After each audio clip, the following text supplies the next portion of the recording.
Provocación de Maduro a la Unión Europea al enviar a Delcy Rodríguez a la cumbre con la Comunidad de Estados Latinoamericanos y del Caribe. La alfombra roja se desplegó en el edificio Europa para que por ella desfilen Lula da Silva, Gustavo Petro, Gabriel Boric o la número 2 de Venezuela. La vicepresidenta de Maduro tiene prohibida la entrada por las sanciones que fechan de 2018, pero ha podido pisar esa alfombra roja en virtud de una exención que se aplica en el caso de asistir a un evento organizado por las instituciones comunitarias, como es este caso.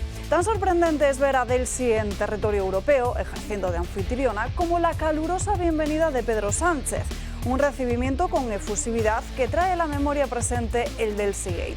Y recordarán ustedes cómo en 2020 Rodríguez y su comitiva no pasaron los controles de seguridad reglamentarios en Barajas y se reunió con el entonces ministro de Transportes, José Luis Ábalos. La mano derecha de Maduro estaba entonces, y sigue estándolo, sancionada por la sistemática violación de los derechos humanos de Venezuela, pero el gobierno de Sánchez y Bruselas prefieren mirar para otro lado, seguir agasajando a este régimen autoritario, mantener los negocios y vínculos ideológicos con los dictadores a los que continúan blanqueando.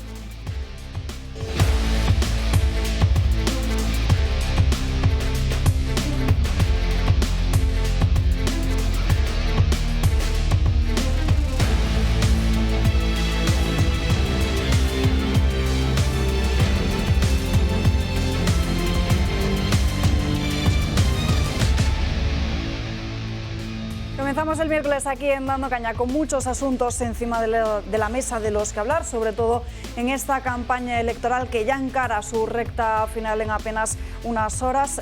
Por un lado tenemos la cuestión de todos los partidos que están hablando de los pactos, por un lado PP y Vox.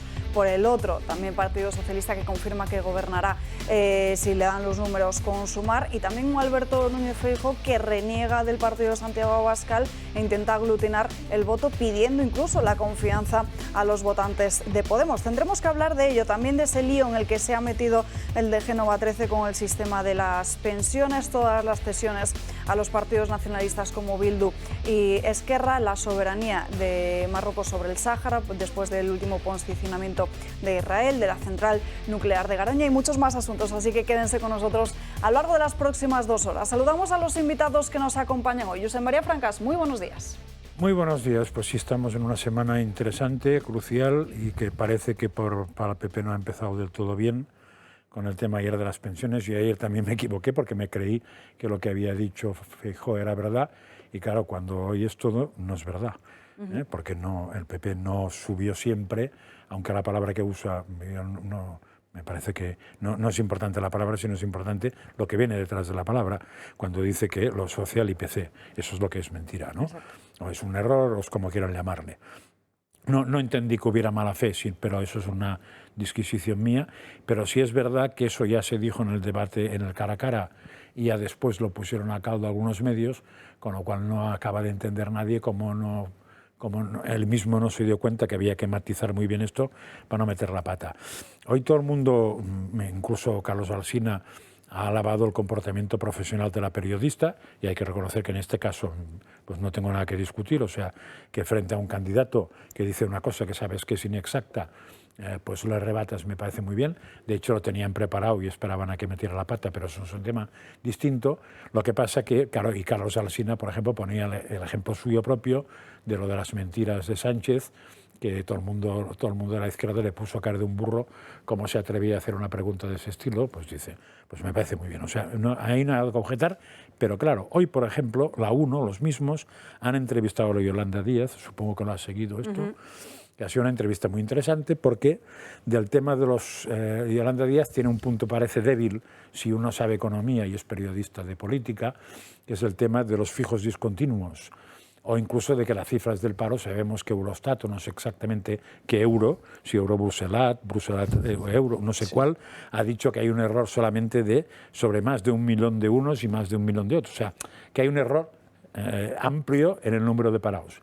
No le han preguntado nada, y cuando ha soltado el tema de los fijos, de los contratos, de tal, que había mejorado España, los jóvenes y tal, nadie ha repreguntado nada, con lo cual, o bien hoy no se había, porque no los mismos periodistas, no se habían preparado la entrevista, con lo cual la profesionalidad va por barrios, o va por horas, o va por días. Felicito de la de ayer, pero me avergüenzo de la de hoy.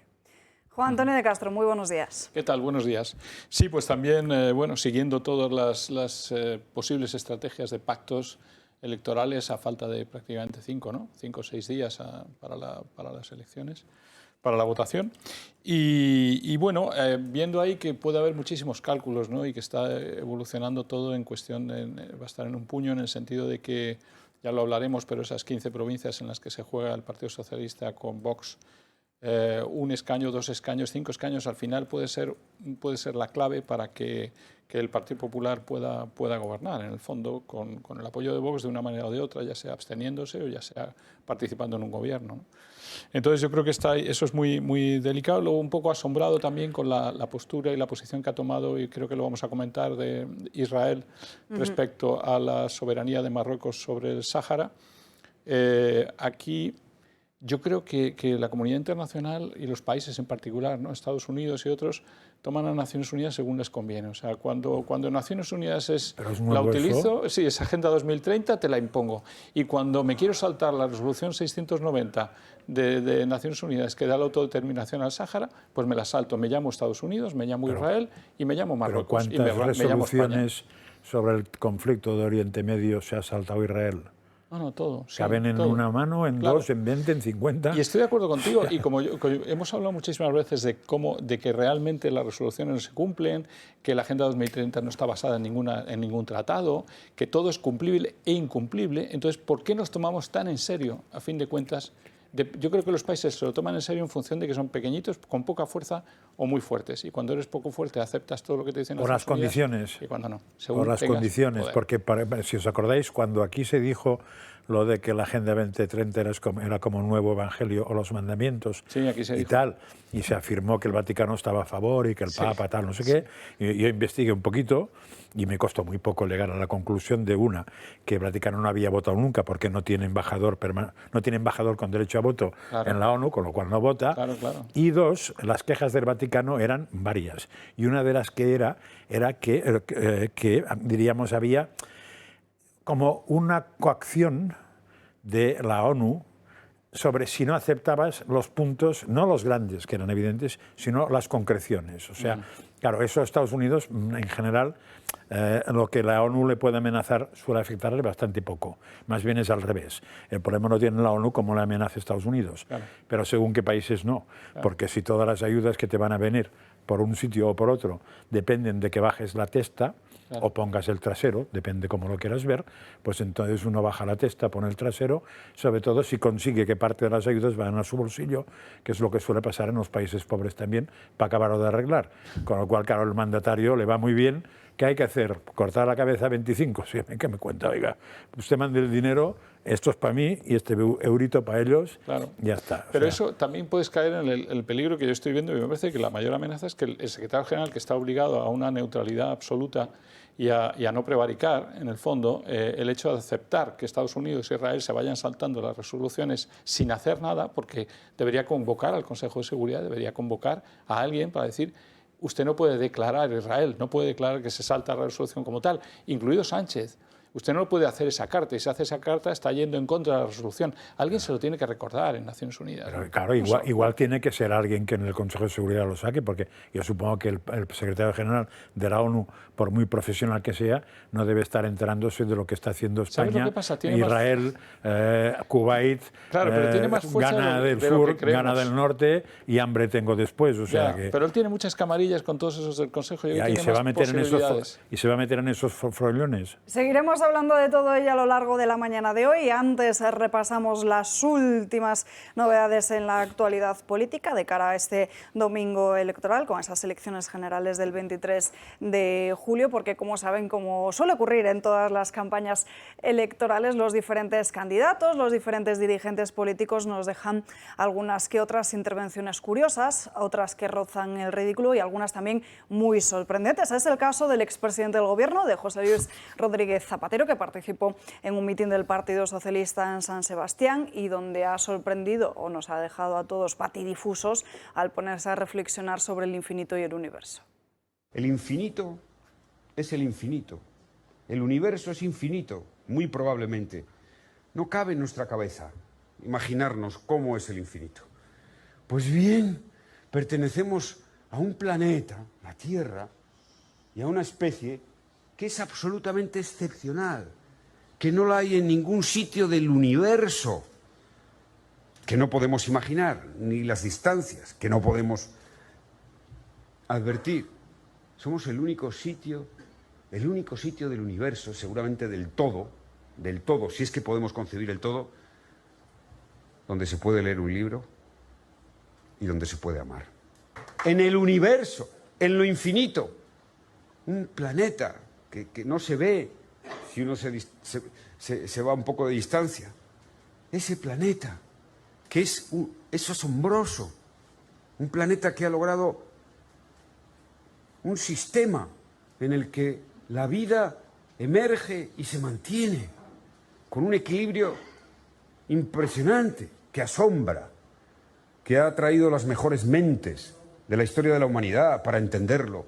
Ese planeta le estamos poniendo en riesgo, le estamos poniendo en cuestión con nuestra acción depredadora.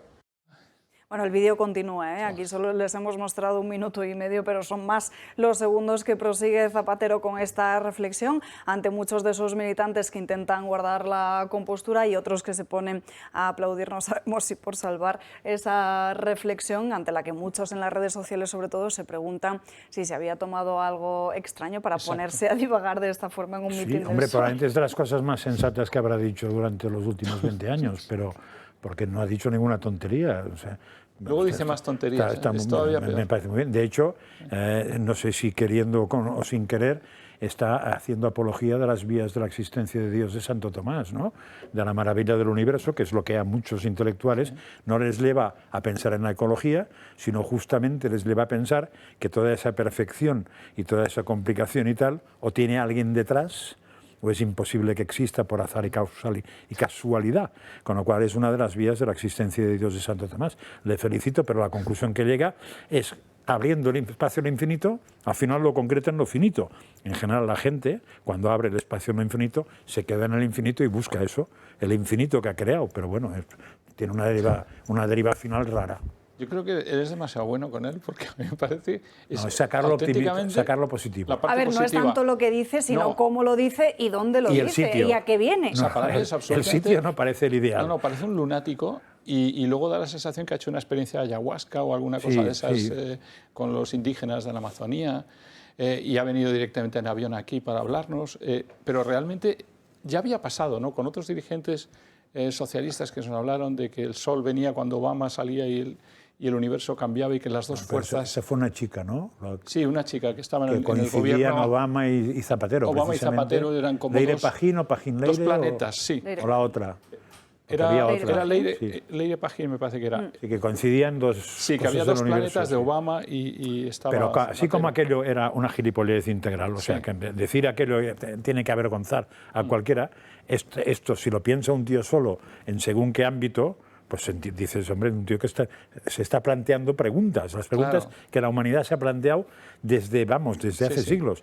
Ahora, en un mitin y a ver qué conclusión ha llegado, porque igual la conclusión que ha llegado es que hay que votar a Sánchez. O sea, entonces, ahí el problema que lo tenemos es ahí. Porque luego sigue, además, y luego sigue, lo he estado viendo, y luego sigue y nos habla de que, claro, ese planeta tan chiquitito, esa miguita de ese grano de arena en el universo, nos lo estamos cargando y entonces es cambio climático y nos mete todo el follón de la transición ecológica y va a justificarlo con esa poesía, ¿no? Lo que me lleva a pensar que si este es el tipo de personajes que nos tienen que convencer de que el cambio climático es una auténtica amenaza para la humanidad, vamos buenos. Pues vamos, yo veo esto y no se me ocurre pensar que el cambio climático va a ser un problema. Pienso que él es un problema y que hay muchos como él, lunáticos, tratando de convencernos de cosas que no son. Yo sí que se me ocurre pensar que el cambio climático es un problema, ¿eh? Lo que pasa es que es un problema con el cual yo puedo hacer lo mismo que puedo hacer con... En fin, por supuesto, y cárgate antes el transporte marítimo... Con las explosiones del sol, vamos. Sí, exactamente. Pero sobre todo lo que no puedes hacer es... Lo que sí puedo hacer es adaptarme. Sí. Pero no, lo que no puedes hacer es la ley, por ejemplo, de restauración de la naturaleza que está haciendo Van der Leyen en Bruselas ahora para dejar el 40% de las tierras a los agricultores en la calle. Tú no puedes tomar esas decisiones drásticas sin tener un razonamiento tan claro de que nos vamos al cuerno con el cambio climático. Si no lo tienes, no lo hagas. Es un tema de precaución. Hombre, incluso, si no lo tienes, no tomes esas decisiones políticas que incluso están te diría destrozando la economía. una previa que me parece que casi parece incluso evidente. O sea, ahora mismo que el cambio climático nos está llevando a un aumento de temperatura, que igual pasado mañana cambia, gira y vamos a una disminución. Pero hoy por hoy parece que está un cierto aumento de temperatura. Digo cierto por lo siguiente, porque me están diciendo que vamos a llegar a 50 y pico grados, ¿no? Creo que 47 hablan en España No, hoy. pero no sé qué sitios, incluso el famoso desierto en Estados España, Unidos, 50 y algo grados, tal. Bueno, yo recuerdo que mi madre me decía de pequeñito que en mi pueblo habíamos llegado a 50 y pico, que era Manresa, que por cierto tiene menos 21. Por supuesto. O sea, el récord era menos 21 y el récord eran 50 y no sé cuántos. Claro, eso no estoy hablando de hoy ni de mañana, porque mi madre se murió hace 2 años, o sea, y tenía 97, échale un rol a la cometa, ¿no? O sea, eso pero podríamos aceptar eso, estamos creciendo de temperatura. Con lo cual podemos tener un problema de sequía, eso parece que lo aceptaríamos casi todos. Sí. O sea que el plan hidrológico será importante hacerlo corriendo, ¿no? O eso ya no lo aceptamos. No, claro. O sea, el distribuir la agua en España ya no lo aceptamos. Con lo cual nos vamos a meter en el berenjenal de superficies no sé qué, no sé cuántos, que basta con coger un avión, subir para arriba y mirar cómo está el patio para ver dónde están los humanos. Y cualquiera ve, si uno coge el mapa mundi de dónde están las concentraciones humanas, se queda alucinado. Porque no es que sobren, es que no hay casi nadie, o sea, está eso es absolutamente lo que vacío. yo pensaba estos días. Tú miras España o pero viajas en cambio de agua sí que se ven los problemas. Agua sí. Y nadie va a hacer nada. Pero tú viajas por España hoy, vas por la Alcarria, vas por Extrema Norte, Extremadura, y ves una cantidad, y vas por Asturias, y ves una vida natural tan bestial, que ¿qué es lo que nos están contando? Realmente sí, hay ciudades con problemas que se arreglan en NO2, vamos a ver si bajamos un poco la contaminación, pero aparte de eso, ¿qué nos están contando con toda la Amazonía libre y abierta, con toda Rusia hasta Siberia? Cuidado, igual no iría mal que en la Amazonía hubiera cada X sitios unos habitantes para que cuidaran el bosque. Porque los bosques hay que limpiarlos. No, de hecho, sí, las comunidades indígenas tienen esa labor, en parte. Por eso, pero porque igual habría que tener más gente. O sea, y en España igual, porque miras los páramos que hay y no hay nadie, con lo cual no lo cuida nadie tampoco, porque se les ha echado de allí. Claro. O sea, yo digo que el problema del agua es muy claro. Lo hemos tratado muchas veces con el tema de la sequía, de la destrucción de los embalses, lo hemos estado comentando, y sin embargo no es una cuestión que se plantee encima de la mesa en esta campaña electoral, al igual que sí que es cierto que llevan algunos partidos como Partido Popular y Vox en sus propios programas electorales, pero no es una cuestión que salga a relucir en muchos debates. De hecho, en el debate que se plantea mañana en Radio y Televisión Española, que lo podrán ver aquí en esta casa con el mejor análisis en El gato al agua, Alberto Núñez Feijóo no va a estar y parece que Pedro Sánchez va a aprovechar esa ausencia para intentar noquear al Partido Popular con alguna bomba atómica. Así es lo que dice el diario El Confidencial esta mañana, que al parecer el Partido Socialista asegura tener datos que pueden desestabilizar al propio Popular. Se impone la estrategia de los Migueles de una campaña negra, dice este periódico, y el PSOE usa ya la fotografía en el yate con Marcial Dorado. Esa fotografía la han empezado a colar en diferentes spots de campaña, y lo que cuenta El Confidencial es que va a dar paso a una guerra sucia apenas días antes de que los españoles voten, para sobre todo debilitar la imagen de Alberto Núñez Feijóo y quitarle confianza. En este sentido también el Partido Socialista está haciendo bastante fuerza con la cuestión de las pensiones, esa equivocación de Alberto Núñez Feijóo en torno a la revalorización de las mismas, que volvió a incidir, que sacó un primer lugar en ese cara a cara con Pedro Sánchez el pasado lunes, y que volvió a hacer hincapié durante su entrevista en Televisión Española ayer. Nuestro partido nunca dejó de revalorizar las pensiones conforme al IPC. El único partido que congeló las pensiones fue el Partido Socialista Obrero Español. Por cierto, el señor Sánchez era diputado en la Cámara.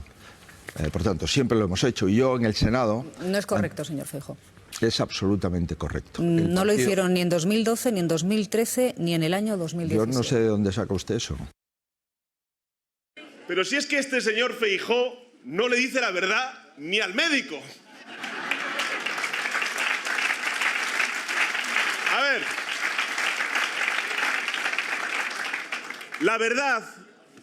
y eso es lo que tienen que saber los 10 millones de pensionistas, es que el Partido Popular y Vox han votado sistemáticamente en contra de la revalorización de las pensiones.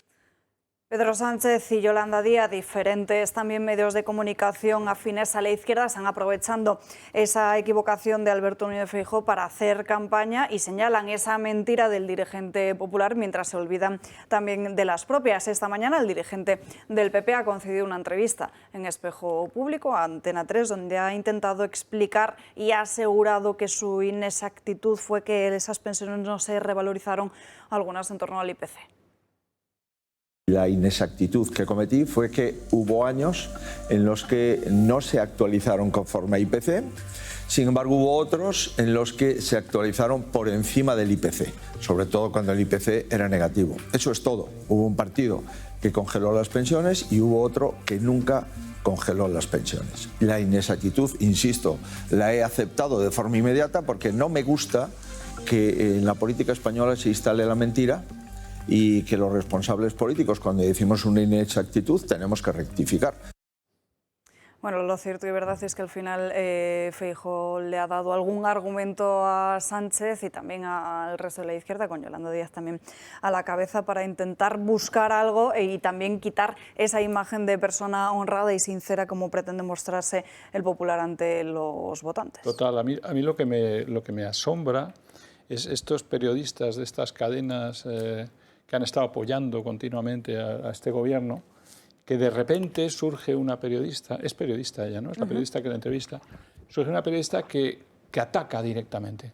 Bueno, pues si ese es lo que tiene que hacer un periodista, y me parece que es lo que debe hacer, que hasta ahora no lo ha hecho ninguno de esas cadenas, no han atacado directamente de esa manera al socialcomunismo, digo, al socialcomunismo con preguntas así. Pero al PP y a Vox en esa cadena lo machacan. No, digo que como no ha sido su actitud de ningún periodista de estos, que lo hagan a 5 días de las elecciones, es como para dar un pequeño golpe y se lo ha dado, Y la respuesta que tiene Feijóo sí se ve que le ha pegado, o sea, se ve que le ha pegado. Y eso es una táctica muy baja hecha desde Televisión Española y, bueno, ellos sabrán los tejemanejes y la ética está preparado, que tienen seguro. los periodistas. Preparado absolutamente, porque luego además, sí, lo que hemos visto después de la intervención, después de eso, está claro que está casi hilado y preparado para reaccionar al día siguiente. Entonces me parece un montaje pésimo de falta, otra vez de falta de ética periodística, y si vas a ser de una manera, sélo con todos. Exacto. Siempre. Eso es lo Pero único no me vengas a discutible. organizar esto 5 días antes de las elecciones, porque yo no creo que vaya a ser la última, y como habéis dicho, esa bomba atómica que están preparando, acordaros siempre del 11M. Estos socialcomunistas, el 11M la organizaron 3 días antes, tienen que hacer alguna bomba porque ha perdido, saben que han perdido, están hundidos, no van a ganar, lo tienen perdido. Entonces siempre pueden tratar de inventar alguna cosa muy baja.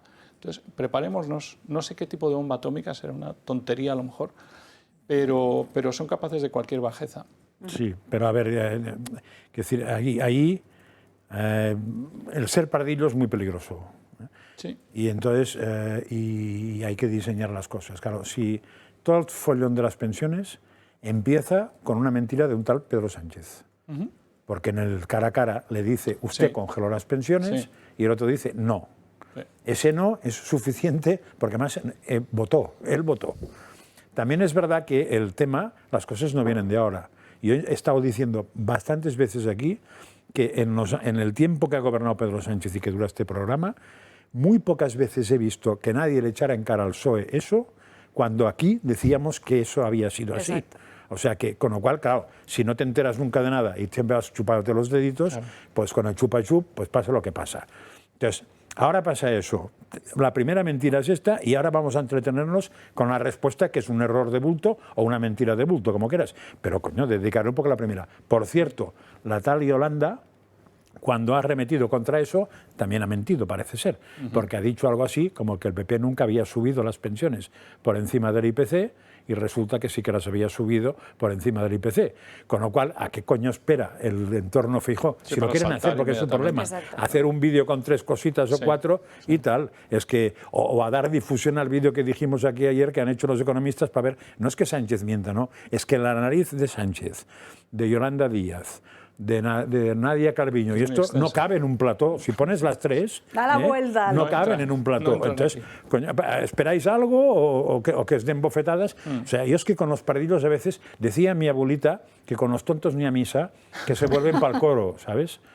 Pues igual estamos en una situación parecida. Lo peor eran los medio tontos.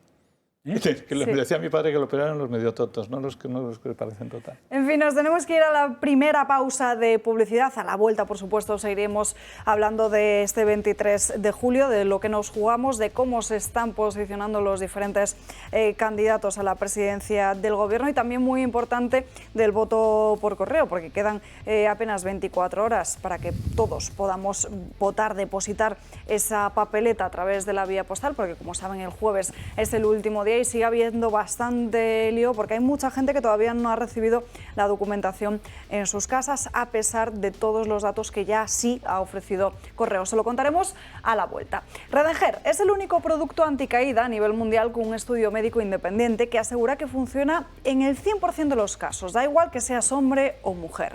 La alopecia femenina, atención a este dato, ha crecido un 65% a nivel mundial. Por eso te habrás dado cuenta de que en el sofá, en el suelo de tu casa o en la ducha hay mucho más pelo que antes. Con Redenger detendrás la caída rápidamente y comenzarás a recuperar tu cabello mes a mes, que por algo le dieron el premio al mejor invento en la historia del cabello en el certamen de Las Vegas. Recuerda que la alopecia está considerada como una enfermedad por la Organización Mundial de la Salud y que si detienes ese tratamiento anticaída, la calvicie también volverá a aparecer. Redenger se vende en exclusiva en la parafarmacia del Corte Inglés o también te lo envían cómodamente a tu casa llamando a este número de teléfono 692 35 35 35. Se lo repito, 692 35 35 35. No pierdas más pelo y llama ya.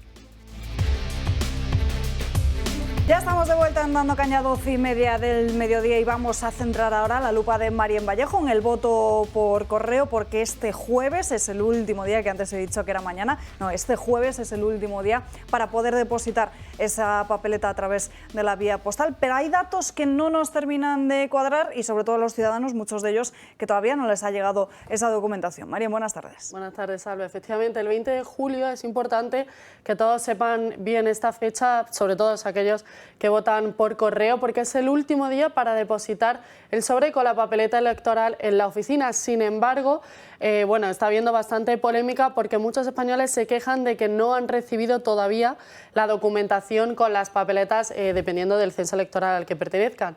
Correos ha emitido ayer mismo un comunicado en el que explicaba que el 98,2% de los solicitantes habían recibido esa información. Aseguraba que más de 2,5 millones de electores la habían recibido y hacía un matiz entre los entregados a mano en casa, dependiendo de cada persona, y los que todavía estaban en la oficina porque no habían conseguido dar con esa persona.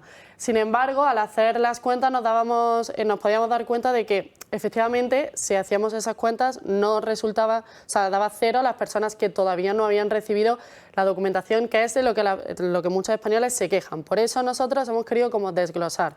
Correos lo que dice es que hay 2,5 millones, un poco más, de documentaciones electorales que ya han pasado a disposición. Pero, sin embargo, son 2.600.000 personas las que lo han solicitado. Es decir, hay ahí una resta, ¿no?, en la que los que faltan son los que no han recibido esa papeleta. De los 2,5 millones, 2.124.000 han sido los que han recibido la papeleta en mano, los que han acudido a su casa, estaban allí, han presentado el DNI y han recogido el sobre. Y 450.000 han sido los que el cartero ha acudido 2 veces a su casa, no estaba en ninguna de las 2 ocasiones y le ha dejado una notificación y por lo tanto tendrán que acudir a la oficina de correos más próxima a recoger su sobre y una vez allí votar. ¿Qué pasa? Que si hacemos la resta nos encontramos con que 47.211 personas no tienen todavía la papeleta electoral, no la han recibido ni en su casa, ni siquiera pueden ir a la oficina de correos porque tampoco estar allí. Son las personas que precisamente se quejan de que a menos de 2 días de que termine ese plazo, pues no tienen todavía la documentación. Correos lo que ha dicho es que, sí que es verdad que el plazo era ayer, se terminaba ayer, pero, para tú recibir la papeleta, pero visto la gran avalancha de solicitudes que ha habido en estos últimos días, pues han ampliado el plazo hasta mañana, hasta el próximo día 20. El día 20 mismo todavía se puede seguir recibiendo la papeleta.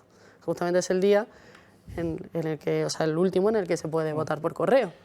que realmente tenían que alargar el plazo porque de hecho lo hicieron a PT. Bueno, le negaron al PP en el 2015 y 2019, le negaron a alargar el plazo, pero aquí sí parece que lo han alargado, ¿no? Sí. Lo han alargado hasta el jueves. Y luego dejar a 50.000 personas sin votar, ese 98,2 que resta unas 50.000 personas, ¿no? Sí. Que se van a quedar sin votar porque no ha funcionado Correos. Bueno, Correos sí que ha dicho que tienen entre hoy y mañana para poder darlo. O sea, Claro, no... el problema ya no es tanto en lo que se ampara Correos, que al final intenta argumentar que lo han hecho de forma como sería normal y lógico para que todos pudieran votar, sino lo que hay detrás, sabiendo que hay muchas personas que esta semana, que el pasado fin de semana se cambiaron su destino, que muchas de ellas no es que verán en España, sino que se han ido a otro país y tampoco tenían la posibilidad de cambiar ese domicilio en una oficina de correos, que también ya es el trajín de tener que ir a una oficina de correos a poder cambiar esa dirección. El asunto está en que Correos al final no ha puesto a disposición cuanto antes la documentación para que todas esas personas pudieran votar e irse tranquilas de vacaciones, porque hay mucha gente que se ha quedado hasta el último día esperando esa documentación y ve que no llega y ya la gente se empieza a poner nerviosa. Es que tú si vas a votar y te dicen, antes de empezar todo el proceso, que cerca de un 3% se van a quedar sin votar, es decir, que el procedimiento que vas a utilizar tiene un 3% de fallo. ¿Tú crees realmente que te vas de vacaciones? Yo no sé si me la juego de ser ese 3%. A lo mejor me quedo y voto, ¿no? Porque realmente no te pueden decir que un procedimiento va a tener un 3% de fallo. Es muchísimo. Que igual lo que no se puede aceptar es que tenga un porcentaje de fallo. Es muy alto. No, que sea el que sea. O sea, el que sea, porque yo la sensación que tengo desde fuera, escuchándote, no me lo has contradicho, esta sensación, es que Correos se lo tomó, o los jefes se lo tomaron a pitorreo, o sea, les preocupó muy poco la cosa, hasta que saltó a la opinión pública, de la misma manera que se tomaron un poco serio en su momento lo del carnet de identidad, hasta que hubo el pufo en algún sitio. Ha pasado igual. Entonces, cuando se han dado cuenta que les caía todo encima, que si Feijóo dijo, que si el otro dejó de decir, que si el demás está no sé qué, entonces han empezado a poner gente, con lo cual han desatascado bastante la cosa. Pero ¿qué puede ocurrir? Que hay gente que en mayo ya había hecho la petición porque se iba un día de mayo, se iba un día determinado de julio. Para que le llegase cuanto antes se sus van papeles. Un día determinado de julio y no les ha llegado nada. Porque ese tomárselo con tranquilidad, por no decir profesionalmente muy mal, lo que ha hecho es que haya mucha gente de esa. Claro, eso podrían ser de los 500.000 estos, no sé cuántos son. Pero puede haber de esos señores que sí que estén afectados. Yo no lo sé, pero claro... ¿Hay algún espectador que nos ha escrito que le ha pasado? Que le ha pasado esto, ¿no? Claro, es que eso no me lo invento. Entonces estamos ante un derecho fundamental. Claro. Entonces, ¿cómo puede ser que un derecho fundamental sea inculcado pues así, sin que pase nada? Sobre todo es que no lo tengo tan claro esto, si el procedimiento no es seguro, es como si te dijeran, mira, de lo que vas a ir a votar a los colegios electorales hay un 3%, 2% que no va a pasar tu voto. Pero ¿qué es esto, no? Y en cambio por correos lo aceptamos. No puede ser. Es decir, que la Junta Electoral Central tendrá que tomar alguna decisión en cuanto se sepa la cifra final de personas que se han quedado sin votar. Y luego, sobre todo, es verdad, tú crees siempre que Correos te lo va a mandar a tiempo, pero como decías hace un momento, ¿no?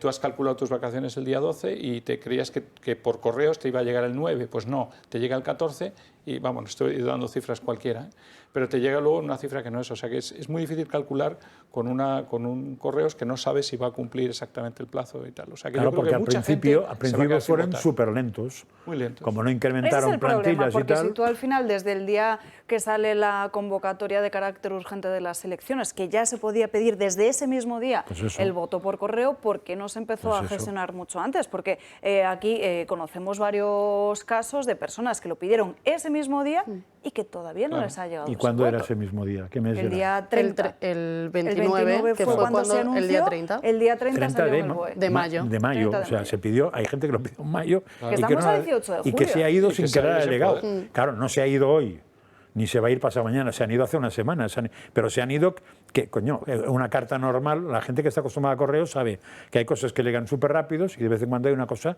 que tarda porque ha pasado algo. Y que luego pero que también lo normal es que lleguen con unos puedes calcular más o menos los tiempos, ¿no? Si el correo es pues aquí no, porque no Correos no pensó o los directivos de Correo no pensaron que eso empezaba a correr a partir del día 30 y han esperado a mitad de julio. Y sobre todo que parece que se ha dejado como toda la gestión un poco a la improvisación, porque la cuestión, por ejemplo, de ese cambio de dirección en un primer momento no estaba planteada. Es decir, si antes de tal día tú veías que no te había llegado esa documentación a la dirección que tú habías solicitado, podías ir a una oficina y plantear ese cambio de dirección. Esto se ha planteado hace apenas unos días. Y luego la otra cuestión, el procedimiento, lo saben nuestros espectadores, pero por recordarlo, es el de que un cartero va a tu casa, te llama a la puerta, si no estás, se va, al día siguiente vuelve a ir, te vuelve a llamar y ya luego, si no estás, te deja la notificación con que tienes la documentación en la oficina de correos. Pues quizás llegada a esta situación, que la mayor parte del mundo, que estamos en una fecha límite, pues igual llamar, si no está, a la primera depositas esa notificación para que la persona cuando llega a su casa se pueda organizar de la mejor forma posible para poder votar cuanto antes. No sé, yo lo que me cuesta recordar es cuando yo estaba en mi casa para que venga el de correos. Esto es lo que me cuesta mucho. Entonces, me parece que la gente normal que trabaja y en un hogar en que trabaja la gente, lo normal es que no estén en los horarios que reparte correos. Bueno, a mí me llegó un sábado a las 8:30 de la mañana, que estaba haciendo el desayuno y dije, ¿quién me está llamando a la puerta? Pues qué suerte, porque entonces ahí sí que te pueden pilar que estás. Sí, pero si en vez de un sábado te llega un viernes sí, pero si no, a las 8:30 de la mañana, puede ser que ya no estés. O sea, te dejan la notificación y ya está. El problema es que 18 de julio, a 2 días antes, hay casi 50.000 personas que no tienen la documentación. Marín es una de ellas. Yo soy una de ellas. Me parece más grave los 500 sobres que están esperando, 500.000. También, que es multiplicar lo mismo por 10, que están en la oficina en espera de que alguien los desempolve. Porque eso cómo puede acabar, pues lo más normal es que acaben siguiendo estando en la oficina. Sí. ¿Esta gente va a poder votar? No va a poder votar, a no ser que se cambie la capacidad de poder votar, porque como se sabría que si tú vas a la mesa no has votado por correo, te podrían dejar. Pero claro, si hacen ese arreglo, ¿cuánta gente eso le obligaría a volver de Japón, de Pernambuco, de no sé qué, y tampoco está dispuesta a venir? Con lo cual, el derecho a votar se le ha inculcado ya a mucha gente. No sé cuánta, si 100, 1000, 500 máximo a 500.000. Bueno, no sé, y luego no sé otra si un derivada país... que también me parece muy interesante. Te dicen desde Correos que tú puedes hacer la solicitud de forma online telemática, pero solo puedes hacer si tienes el DNI electrónico o si tienes la clave PIN. Imagínate. Hay mucha gente que ha solicitado eso pensando que no hacía falta nada más, sin darse cuenta que el papelito que le salía se tenía que ir con él a Correos a identificarse para que pudieran tramitar esa solicitud. Es decir, que hay mucha gente que se pensó en un primer momento que había solicitado el voto por correo, que la petición no estaba formalizada y que este domingo va a venir a votar desde su destino de vacaciones. Pero hagámonos una pregunta. Si la abstención favoreciese a los socialistas, ¿de verdad pensáis que habría habido tanto problema con Correos? Con un señor que es amigo suyo de toda la vida, que lo ha colocado ahí, que es íntimo de Sánchez, ¿de verdad creéis que habría habido problemas si la abstención favoreciese? Supongo que no, pero tampoco acabo de ver que la abstención favorezca a un partido u otro, a no ser que vaya por barrios. O sea, se ha dicho que la movilización le daba más posibilidades a la derecha. Pero que esa es una teoría que me puedo creer o no creer. O sea, porque también hemos hablado, o sea, se ha hablado desde hace tiempo de que justo las elecciones municipales y autonómicas las pierde el PSOE en parte por la desmovilización de la izquierda. Con lo cual se supone que la izquierda estaba desmovilizada entonces y ahora se ha movilizado de golpe. También es cierto que el votante se moviliza más en contra de quien ve que está al frente del gobierno. Sí, ¿no? Que no al partido que ya ha votado siempre. Sí, se supone que sí, pero yo ahí, a no ser que me demostraran eso, claro, si resulta que esto ocurre por barrios, por comunidades, por cosas así, entonces dices, hombre, lo que pasó en Brasil, ¿no? Que las urnas, hay una serie de urnas que no estaban homologadas, todas dieron cosas raras y las homologadas no dieron cosas raras. Entonces lo único que hay que ver es quién colocó y dónde las homologadas o las no homologadas. Pero aquí pasa esto, ¿no? La derecha me da la sensación que está pidiendo más el voto que la izquierda en los mítines políticos y tal. Oigo más de hay que ir a votar, no fallemos, tal. Lo está diciendo más la derecha que la izquierda, lo cual querría decir que a lo mejor la abstención le favorece a la izquierda. De todas formas, la abstención no es concretamente lo que está pasando, porque una cosa es que yo no quiero ir a votar y otra cosa distinta es que no me están dejando. Que no te están dejando votar. Sí, pero tampoco creo que sepamos nada de abstención, porque el hecho de que la gente que ha pedido el voto por correo que haya aumentado tanto. Yo he oído por ahí que dicen, hombre, si se ha doblado es que la abstención va a ser bajísima. Bueno, depende, porque igual resulta que justo los que ya iban a votar, que no se abstienen nunca, son los que han pedido el voto por correo, porque el que le importa un rábano a la votación se va a ir tan tranquilo a Santander o donde sea. Y lo que está claro que es esa noche yo creo que hasta las 2 o las 3 de la mañana no tenemos resultados. A mí lo peor es que lo que está claro es que al día siguiente podemos tener unos resultados que sean lamentables. Lamentables, sí, pero sí, los habrá votado el españolita media y pues nada.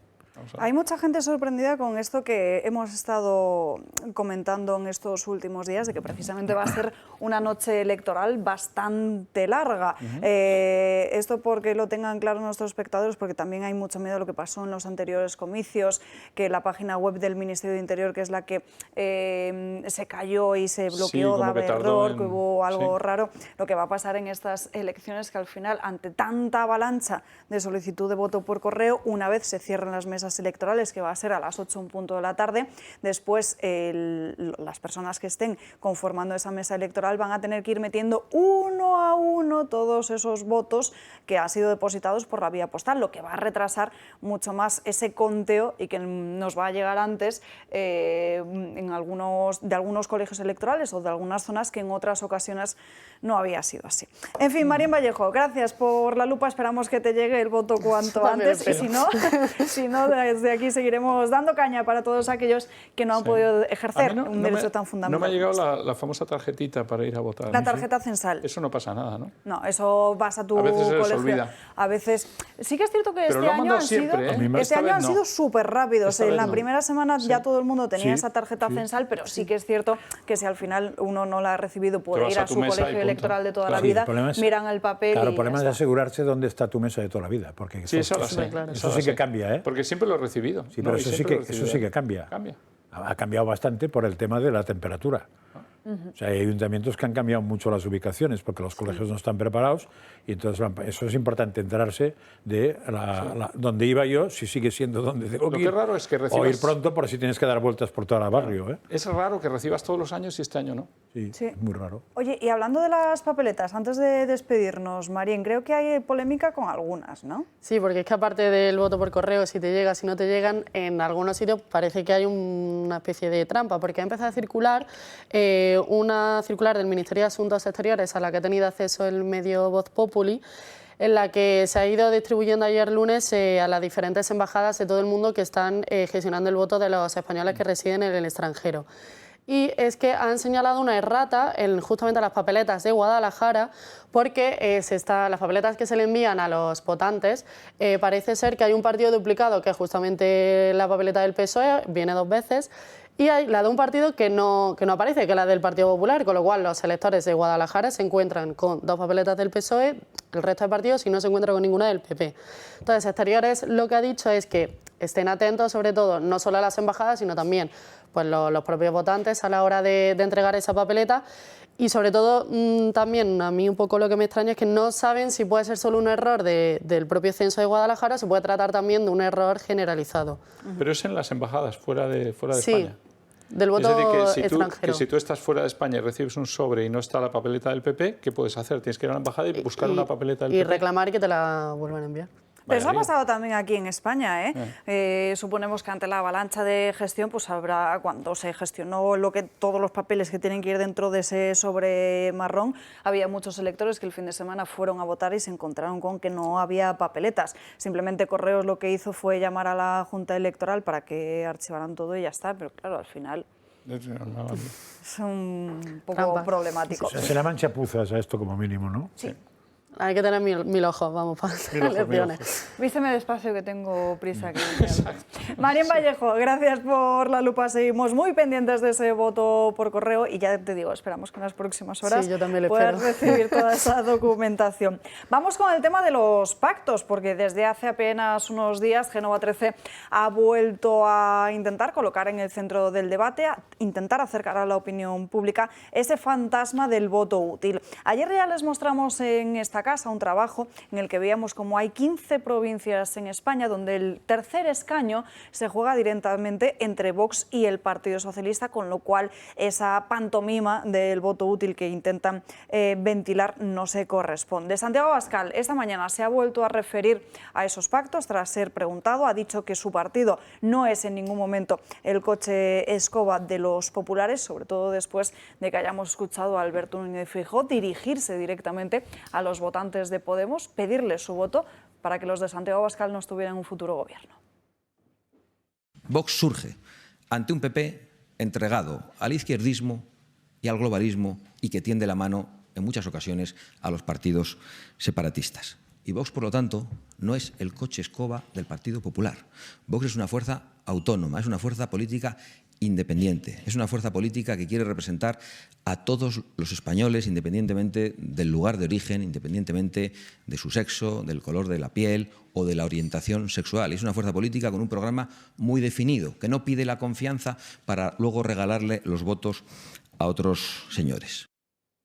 Bueno, parece que el dirigente de los populares no quiere ver a Vox ni en pintura, parece que no quiere en ningún caso sumar con ellos después de este 23 de julio si los números no dan. De hecho, es bastante habitual encontrarse diferentes referencias en entrevistas o incluso en ese debate que vimos a Feijóo ofrecerse directamente al Partido Socialista, pedirle que si son la lista más votada les dejen gobernar, a diferencia de lo que está sucediendo en muchas comunidades autónomas donde Partido Popular y Vox sí han llegado a acuerdos. Feijóo no da su brazo a torcer. Yo creo que Vox en este momento no es un buen socio para la gobernabilidad de mi país. Provocaría unas tensiones que son innecesarias.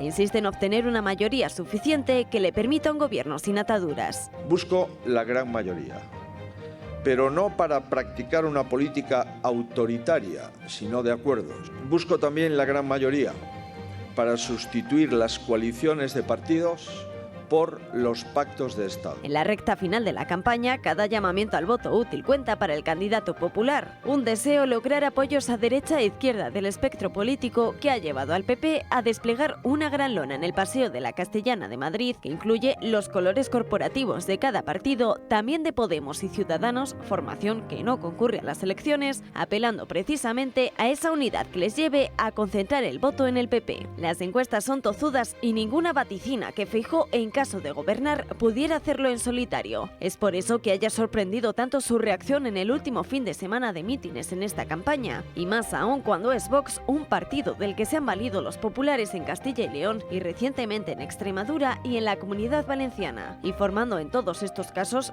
parte del mismo ejecutivo liderado por el PP, y un apoyo que sucede de manera similar en Baleares, aunque no forman parte del gobierno, y que podría suceder también en Aragón y Murcia, donde tras casi 2 meses después de las municipales y autonómicas, no se sabe cómo van a quedar conformados los ejecutivos, ni tan siquiera en el caso de Murcia, si la negativa del PP a sumar con Vox les va a llevar a unas nuevas elecciones. Bueno, está por ver cómo cambian las cosas después de ver exactamente cuáles son los números. Aquí yo siempre lo he puesto de manifiesto, me parece demasiado aventurado tirarse a la piscina el hecho de empezar a hablar de pactos cuando no están los números encima de la mesa, pero lo cierto es que todos los partidos políticos se han metido ellos solitos en este problema de liarse a hablar de pactos. De hecho, The Objective publica esta mañana como desde el entorno de Pedro Sánchez están comentando que buscan llegar al número de 150 escaños con Sumar para así poder gobernar. De hecho, Yolanda Díaz esta misma mañana en una entrevista dice que hay que votarla a ella para poder echar a los de Santiago Abascal. Y hago un llamamiento ahora mismo a la concentración del voto a Sumar para ese voto que expulsa y coloca en la oposición a Vox. Es verdad, estamos en un empate técnico con Vox y es clave ganar la tercera posición.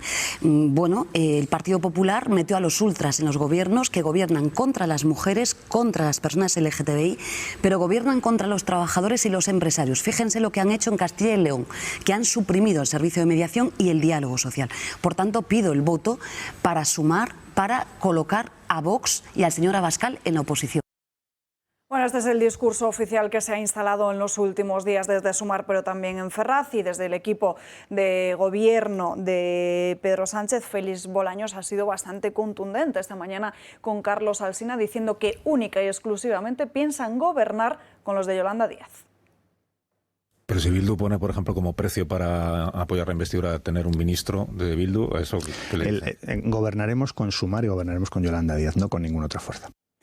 Sorprende mucho esa contundencia con la que se muestran diferentes voces del Partido Socialista, como si todos nos pensáramos que van a ser una fuerza muy potente, que incluso el propio Bolaños hacía una apuesta personal con Alsina y decía que el Partido Socialista iba a ser el partido más votado. Que ni el CIS, sí, pero a ver, o sea, esta declaración no es más curiosa o más distinta de la de un tal Pedro Sánchez hace unos años que dijo no dormiría así, ¿no?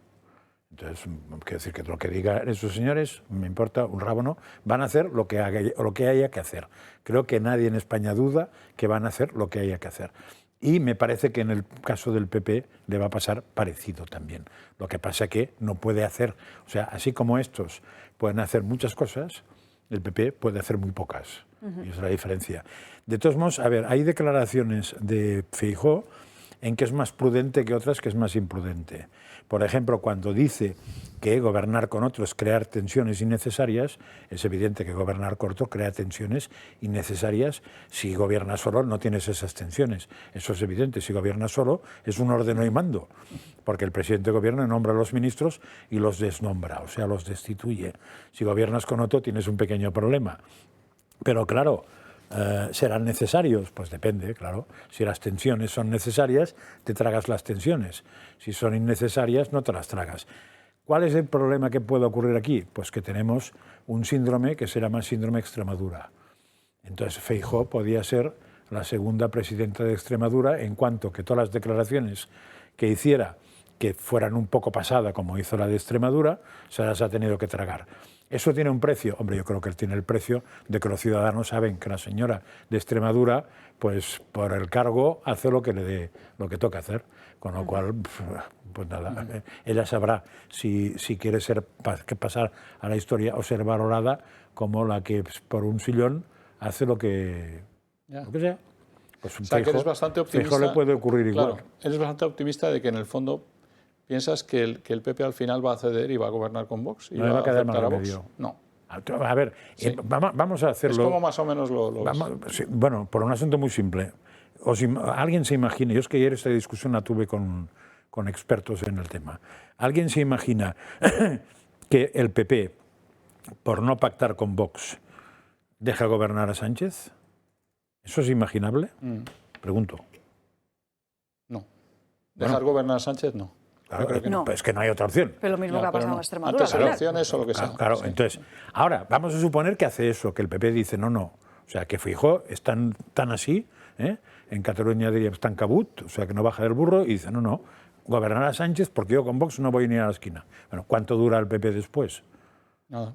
O sea, los votantes del PP dirán que y se va inflando Feijóo, Vox. qué tío que tenemos más interesante, que crecería principios Vox, y tal. Crecería Vox. Con lo cual, eso para Vox sería decir 4 años y aire. Con lo cual, yo creo que esto no ocurrirá. Otra cosa distinta es si hay que pactar, cómo van a pactar. Que van a hacer todo el teatro que... Bueno, tampoco hace falta hacer mucho teatro, porque así como el teatro municipal o autonómico te podía salvar el salto electoral de las generales, ahí no hay nada que salvar después. O sea, si los números dan, tendrás que ponerte de acuerdo. Otro asunto es cómo te pones de acuerdo. ¿Te pones de acuerdo con regalar, entre comillas, o vender, entre comillas, o prestar la presidencia al Congreso, o un ministerio, o dos, depende.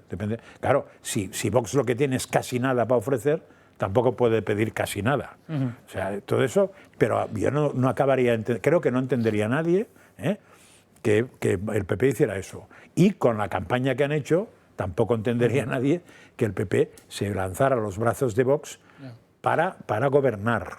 Otra cosa distinta es que pida, evidentemente, claro, a los brazos del PSOE. Si el PSOE dice, gobiernen ustedes solos, sí que lo haría, pero tampoco iríamos a ningún sitio, porque la primera ley que habría que votar, ¿quién se la sacaría adelante? Ya. Nos tenemos que ir a una pausa de publicidad, ahora vamos a... Y luego seguimos... quiero comentar una cosa de esto. Luego seguimos hablando precisamente de este asunto de los pactos, aunque nos iremos también hacia los pactos que sí ha mantenido Pedro Sánchez a lo largo de la última legislatura con sus socios separatistas y proetarras. Les recuerdo, Julia Ariza, hoy como ven no estamos aquí tres, somos los que estamos y estamos los que somos, que decíamos antes de empezar el programa. Julia Ariza le pueden seguir a través de su canal de Telegram, Julia Ariza el Toro, que además ha estado compartiendo en las últimas horas muchísimos artículos de opinión muy interesantes, sobre todo de cara a este 23 de julio. Y recordarles que esta tarde a todos los que nos estén viendo desde Salamanca, todos esos vecinos podrán ver a Julia Ariza paseando con Víctor González a partir de las 8 de la tarde en la Plaza Mayor. Así que si están por ahí o pueden acercarse, salúdenle, que seguro que es bien recibido y muy agradecido.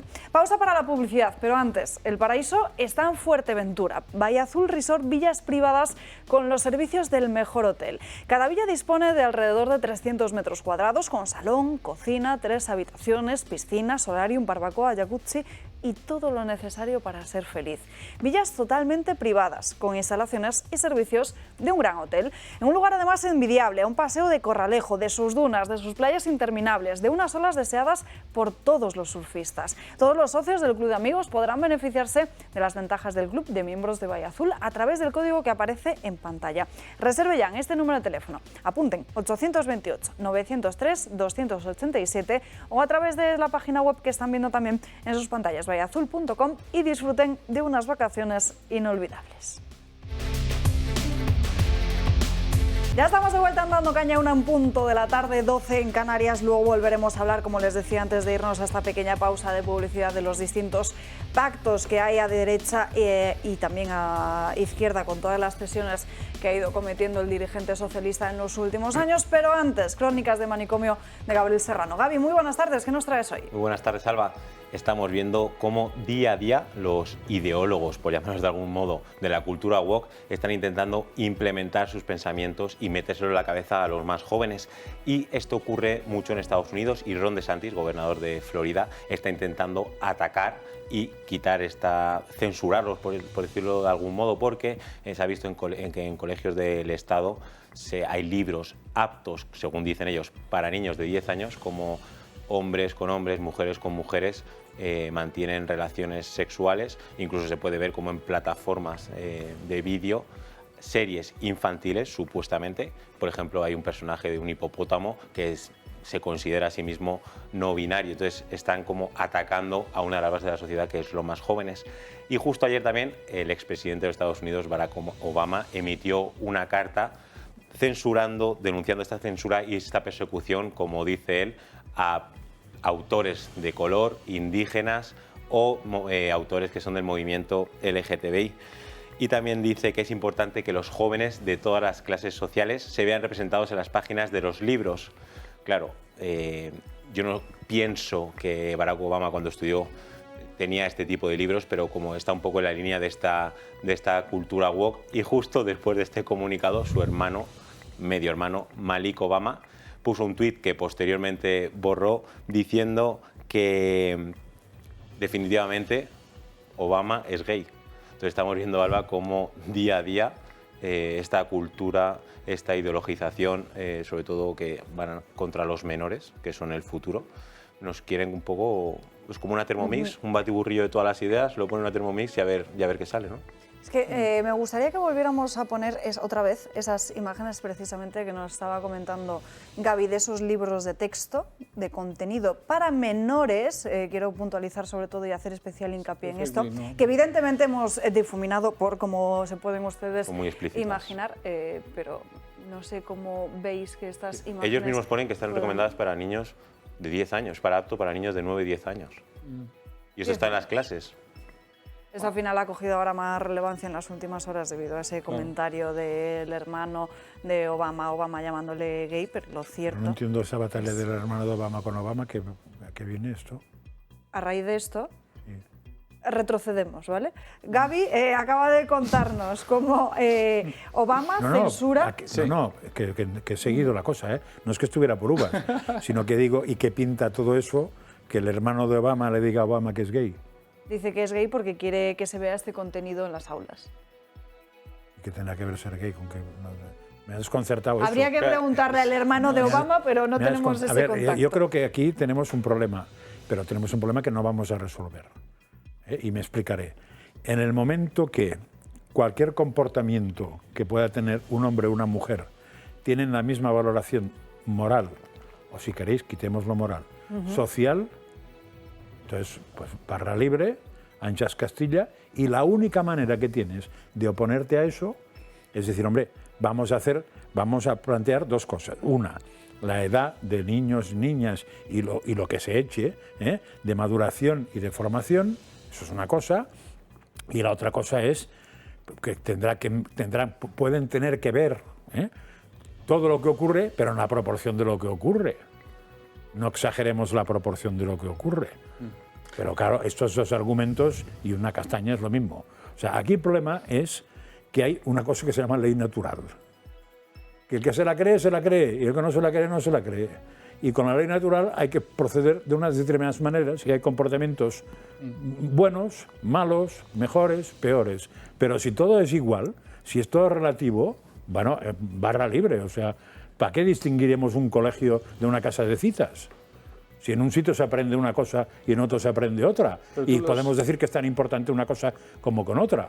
Porque claro, si un tío sabe muchas matemáticas y no sabe reproducirse, tendrá un problema, ¿no? Con lo cual, pues nada, a los 2 años... Tú lo has dicho, o sea, si el relativismo lo llevas al extremo, como la cultura woke lo hace, claro.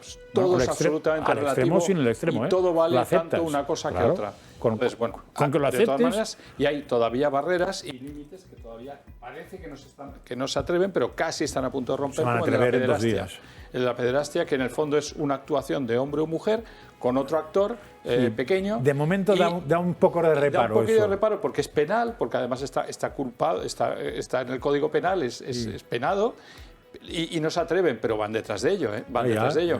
Y Julio Ariza en Telegram justamente colgaba el otro día, me parece que era no sé si eran imágenes o un fotograma de un documental, un vídeo que hay actualmente en HBO, y que viene más o menos a favorecer o a dar a entender que la pederastia tal. O sea, ese documental al que hacéis referencia, que precisamente creo que ayer, no sé si lo comentamos en emisión o detrás de las cámaras, forma parte, es un vídeo muy cortito publicó de 1 minuto donde se ve pues la relación íntima que está manteniendo una menor de edad con un hombre mucho más mayor y cómo el hombre mayor, a través de los comentarios y lo que le va diciendo, la fuerza a mantener esas relaciones sexuales. Forma parte de una película cuya directora y además también guionista pretendía mostrar precisamente eso, porque ella cuando había sido pequeña había sido víctima precisamente pues también de esa pederastia y quería ponerlo de manifiesto. Y está circulando ese vídeo a través de las redes como porque también es cierto que al final toca la... roza un poco la fibra, toca la fibra por todo lo que se ve y de forma tan explícita. Claro, es que lo circulas y das un aire de normalidad, como dices, ¿no? Y eso puede llevar a otra... De todas maneras, aquí yo creo que el problema está en que el Estado se superpone a la responsabilidad paterna y la responsabilidad familiar. Y ahí está rompiendo el convenio de la infancia de Naciones Unidas, que le da a la familia y a los padres la potestad absoluta del control de la educación de los hijos. Entonces, se están rompiendo muchos tratados aquí. El de convenio de la infancia y los derechos humanos, que sitúa a la familia en un puesto prioritario para ese tipo de acción. Entonces, aquí se lo salta todo el mundo, pero nadie está diciendo que esto va contra esos tratados. Claro, pero esos tratados están muy bien, pero no dejan de ser tratados. Quiere decir que los tratados se destrataean. Sí, pero bueno, si ya destratamos todo, bueno, entonces nos salimos de la Unión Europea... Es que supongo que esos tratados en su momento se fundamentaron en algo. Hombre, que no será muy lejano a la ley natural. En la división que tú decías entre el bien y el mal, claro, en esa ausencia de relativismo, precisamente. Claro, entonces, si no existe eso, bueno, los tratados van a durar lo que quieran durar. O sea, es evidente que una de las posibles defensas de muchas cosas de esta es que hay una contradicción entre lo de que todo es relativo con la historia de la humanidad, que ha ido haciendo tratados en que no todo es relativo. O sea, yo por mucho que... Me iba a poner un ejemplo de aquí, es un poco salvaje, ¿no? Por por mucho que una persona de fuera esté dispuesta a que yo le chafe la cabeza, pues no parece que vaya a ser un comportamiento aplaudido. Pero bueno, carta... pero ¿por qué? Ya me explicarán por qué. Porque si yo quiero chafársela y la otra quiere que se la chafe y todo es relativo y da igual, pues entonces ¿por qué coño no voy a poder chafar la cabeza? Hasta la Declaración de la Revolución Francesa sobre los Derechos Humanos y la Carta de la ONU y el Convenio del Niño vienen a decirte que hay algo superior a el mero ser humano, hay algo de derecho natural y hay algo de la ley natural. Y como has dicho antes, y que la ley natural es la que ha inspirado todos estos tratados, todos estos acuerdos. Pues eso. Si ahora queremos olvidar la ley natural, no solo nos cargamos la ley natural, nos cargamos todos esos. Claro. Y luego decimos en la Agenda 2030 y en la ONU que es que lo que estamos es defendiendo los derechos humanos, señor. Se los están cargando y son unos violadores de derechos humanos. Y sobre todo que si ya los propios gobernantes dicen que los hijos no son de los padres, pues que pertenecen al Estado, carta libre, ya se ha saltado todo. No hay nada que hacer. Con ese argumento ya pero no se puede hacer nada. Lo que me asombra es que en el debate político que tenemos ahora para el próximo domingo, nadie de los dos principales partidos está sacando esto a reproducir. Nadie saca nada. ¿Y por qué no entiendes eso? ¿Cómo que no? No, porque no entiendo que un tema que es clave de la educación de los niños, de todo, de los derechos humanos, de la defensa de derechos humanos, de la Agenda 2030, los dos principales partidos están de acuerdo en todo. Pero porque están bajo ese paraguas también. ¿Tú piensas en serio que la cúpula del PP entiende que casi todo es relativo? La duda estará... debe haber una parte del PP que todavía la cúpula. La duda estará en que relativicen todo o casi todo. Ya. Pero que la inmensa mayoría de cosas son relativas, porque es que es imposible. O sea, si tú no tienes un fundamento, es imposible. Si no tienes un fundamento, lo dijo Ratzinger con una frase muy fácil: o somos teocéntricos o somos antropocéntricos. Está claro. No hay otra opción. Está claro. Hombre, lo que pasa es que, claro, como no todo el mundo tiene el cerebro a tope, pues tú puedes ser absolutamente contradictorio. Y de hecho, la especie humana somos contradictorios. Sí. No siempre actuamos como pensamos. Claro, la contradicción hace que podamos sobrevivir a eso. Pero o eres A o eres B. Y si no existe, si no giramos en torno a un ser superior, todo lo demás vale lo que le demos de valor. Claro. O sea, ¿cuánto vale un tío de Senegal? ¿1 euro? Pues si se mata por menos de 1 euro, vale menos de 1 euro. La vida del ser los humano, derechos humanos, ¿qué coño me cuenta? Según Naciones Unidas, está entre 1 millón y 2 millones de euros. Y sobre todo que estas leyes antinatura que atentan contra la naturaleza del hombre, estos ideólogos, el altavoz que tienen es muy peligroso. Ya, pero ¿qué naturaleza de qué hombre? Claro, si nos ponemos así. Pero bueno, claro, mejor que de puertas hacia adentro, porque no se quedan en su casa y ellos mismos son los que consumen este tipo de contenido. Porque tampoco la ciencia puede definir la moralidad. No, porque han construido un mundo... Porque si me dices la naturaleza del hombre, yo te puedo decir, hombre, lo cojo desde el punto de vista de una cosa que incluso he estudiado bastante, que es la sociobiología o el comportamiento humano. Sí, claro, pero es que esto, si no tengo moralidad, pues eso, el comportamiento de la sociobiología evoluciona, con lo cual vamos a evolucionar eso a barra libre. En fin, vamos a dejarlo aquí, una noticia de última hora que acaba de anunciar Podemos. Dice que el 100% de los electores que han solicitado ese voto por correo van a recibir hoy mismo la documentación electoral, así que vamos a estar muy pendientes. ¿Lo dice Podemos o Correos? Lo dice Correos. Correos. Has dicho Podemos. Pues me he equivocado, perdón. Correos anuncia que el 100% de los electores que han pedido ese voto por correo van a recibir hoy mismo toda esa documentación, así que esperamos que así sea. En fin, volvemos a las crónicas de Manicomio de Gaby y tenemos que fijarnos en las leyes, porque aquí muchas veces hablamos de leyes que rozan lo absurdo, como por ejemplo esa ley de bienestar animal que califica a los animales como seres sintientes, pero es que si nos vamos a las ordenanzas municipales, la cosa es que no esté mucho mejor, Gaby. Sobre todo habla que el no conocer las leyes no te exime de cumplirlas. Y esto muchas veces tú puedes pensar que por sentido común o que no existe una ley para cierto tipo de cosas, pues en mi caso yo estaba muy equivocado. Y esto ocurre, por ejemplo, en un municipio de Guadalajara, que en el artículo 16 pone concretamente: tender, exponer ropas o elementos domésticos en balcones, ventanas, terrazas exteriores situadas que sean visibles desde la calle, te puede conllevar una multa de hasta 750 euros. Es decir, que si pones la fregona en el balcón y todo el mundo puede ver qué tipo de fregona tienes, te puedes llevar una multa. Y es que en este pueblo, en Villanueva de la Torre, no solo ocurre esto, sino que la normativa también recoge que no se pueden dejar en patios, terrazas o balcones a animales que con sus sonidos, pues por ejemplo un perro que que ladre puedan fastidiar a la gente entre las 10 de la noche y las 8 horas y al mediodía entre las 3 y las 5. Evidentemente pues hay que respetar el descanso de todo el mundo, pero si tu perro de repente ladra, pues te vas a llevar una multa. Y claro, aquí si le unimos ya a leyes en diferentes partes de España, como por ejemplo que está prohibido construir un castillo de arena en una playa de Tenerife, o que no se puede jugar a las palas de la playa en Málaga, o incluso, que esta que a mí me ha dejado muy sorprendido, que no se puede jugar al dominó en las terrazas de Sevilla. Incluso yo creo que los propios sevillanos no saben y son conscientes de que esto existe, porque voy a leer que lo recoge la Ordenanza contra la Contaminación Acústica, Ruidos y Vibraciones. Explica que cualquier tipo de juego o actividad susceptible de generar ruido de impacto, por ejemplo, dados, dominó y similares, queda totalmente prohibido. El dominó, el ruido de impacto del dominó, el dominó hace mucho cuando ruido, tú bajas la ficha o cuando colocas la ficha, a lo mejor genera un impacto, pero no creo que despierte la siesta a nadie. Y el poner cubitos en un vaso, por ejemplo, también hace ruido. Sí, si está vacío. Entonces tenemos un problema también, porque las terrazas no podrán servir cubitos, digo yo.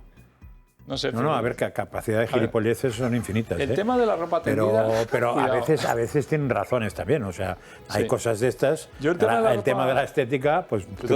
Sentido común, ¿no? Sentido que común. No sé... Digo, que a mí no me molesta ver pues la marca de la fregona de la vecina de enfrente, pues bueno, ya está, no me molesta. Igual si ya la quiere dejar... Pero ver a tus vecinos a las 5 de la mañana discutiendo, sí, pero ya la fregona, pues mira, chico. No, pero sí es verdad igual, pero al final... Hombre, unos calzoncilitos colgados en medio de la plaza, pero ha habido pues siempre una ley no es de lo más bonito estéticamente. Creo que ha habido una ley en España. Pero es un poco la esencia de los pueblos de España, ¿no? Sí, también no digo los calzoncillos, pero... Sí, y salir con pijama también a primera hora de la mañana. Sí, había una ley que prohibía que colgases tu ropa del lado de la calle. Sí. Vamos, de hecho, tú no puedes ir en la calle Serrano o Castellana y poner toda tu ropa colgando. Eso es la ley lo prohíbe. O sea que me parece que tiene su lógica, ¿no? Sí, por eso digo que estética, hay cosas de estética que sí. Hay cosas de estética. Pero también dependerá del sitio, dependerá... ¿Y cómo le prohíbes al perro que se ponga a ladrar a las 5 de la tarde? Pues es muy complicado. Eso es imposible. Sí. Hombre, sí, hay una manera que es matando al perro, pero entonces claramente es una... Supongo que eso sería contemplado como asesinato directamente, Hay un aparato de de ultrasonidos lo cual que no se soy calla. partidario, ¿eh? No, pero el vecino puede coger un aparato de ultrasonidos, le da y se calla. ¿Sí? Sí, porque le manda un ultrasonido que he visto al perro ponerse así con las orejas para abajo y callarse. Lo venden en cualquier parte. Pues estarías atentando ya contra la ley del bienestar animal. Pero el bienestar animal, pues que se calla y ya está, ¿no? No sé. Nosotros no matamos hormigas que están intentando entrar en nuestras casas. Los supermercados no están llenos de veneno para insectos y para todo. Es que ya parece que tenemos que no, eso se va a acabar retirando. Castillo, no poder hacer castillos de arena en la playa. Mira, claro, es como querer reglamentar todo como si fuéramos lelos. Es que al final te convierten en una pieza que tiene que ir viendo a ver reglas. Cómo me muevo por este castillito, y derecha, izquierda, como si no pensásemos, no estuviésemos educados, no respetásemos al otro. No, tenemos nuestra propia formación y educación. Pero sí que es verdad que hay gente que con el respeto y sin la ley no sirve, ¿eh? Ya, hay gente que no. Entonces, mientras haya gente que después se salta todo el sentido común, el respeto y tal, y como no hay ley, pues barra libre... No son solidarios. Entonces igual hay que ir haciendo leyes precisamente para defenderse de algún que otro salvaje que corre por el sentido país. común no es el mismo para todas las personas. No, desde luego. O sea, Gaby, gracias por estas crónicas de Manicomio. 1:15 y vamos a volver a hablar del asunto de los pactos, de las cesiones, porque hoy con OK Diario nos encontramos en su portada una más del gobierno de Pedro Sánchez a sus socios, que precisamente escribe la periodista Teresa Gómez, con la que tenemos conexión en directo. Teresa, muy buenas tardes. ¿Qué tal? Buenas tardes. Ahora Pedro Sánchez ha decidido conceder a Bildu y a Esquerra que no haya agentes del CNI en el País Vasco ni en Cataluña. Así es, hace ya un año cuando se descubrió que desde el CNI, desde el Centro Nacional de Inteligencia, a través de una orden judicial, se había intervenido los terminales móviles de determinados posibles delincuentes relacionados con el independentismo catalán. Cuando Sánchez decidió sacar esto a la luz, pese a ser una investigación secreta, una de las cosas que le pidió el independentismo, tanto catalán como el vasco, era que los agentes del Centro Nacional de Inteligencia saliesen de estos territorios, ¿no? De estas comunidades comunidades autónomas. Esto se saldó, el tema de Pegasus, que recordemos que estalló cuando se descubrió que los teléfonos móviles del presidente Sánchez habían sido también intervenidos por no se sabe quién.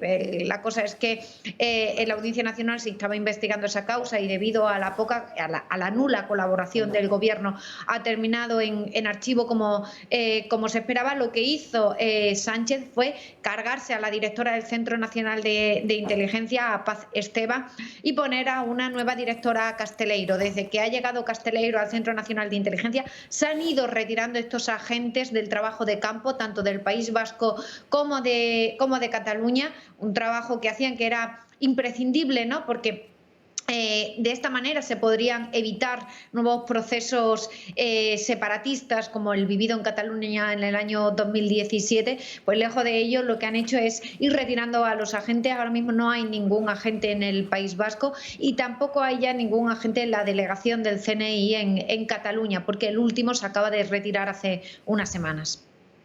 Bueno, precisamente justo quería preguntarte por esas consecuencias directas de la ausencia de agentes en estas dos comunidades autónomas. Parece claro que la principal intención de estas dos formaciones políticas es precisamente que si hay un proceso independentista en marcha, pues que no llegue al Gobierno o a la propia seguridad para poder evitarlo.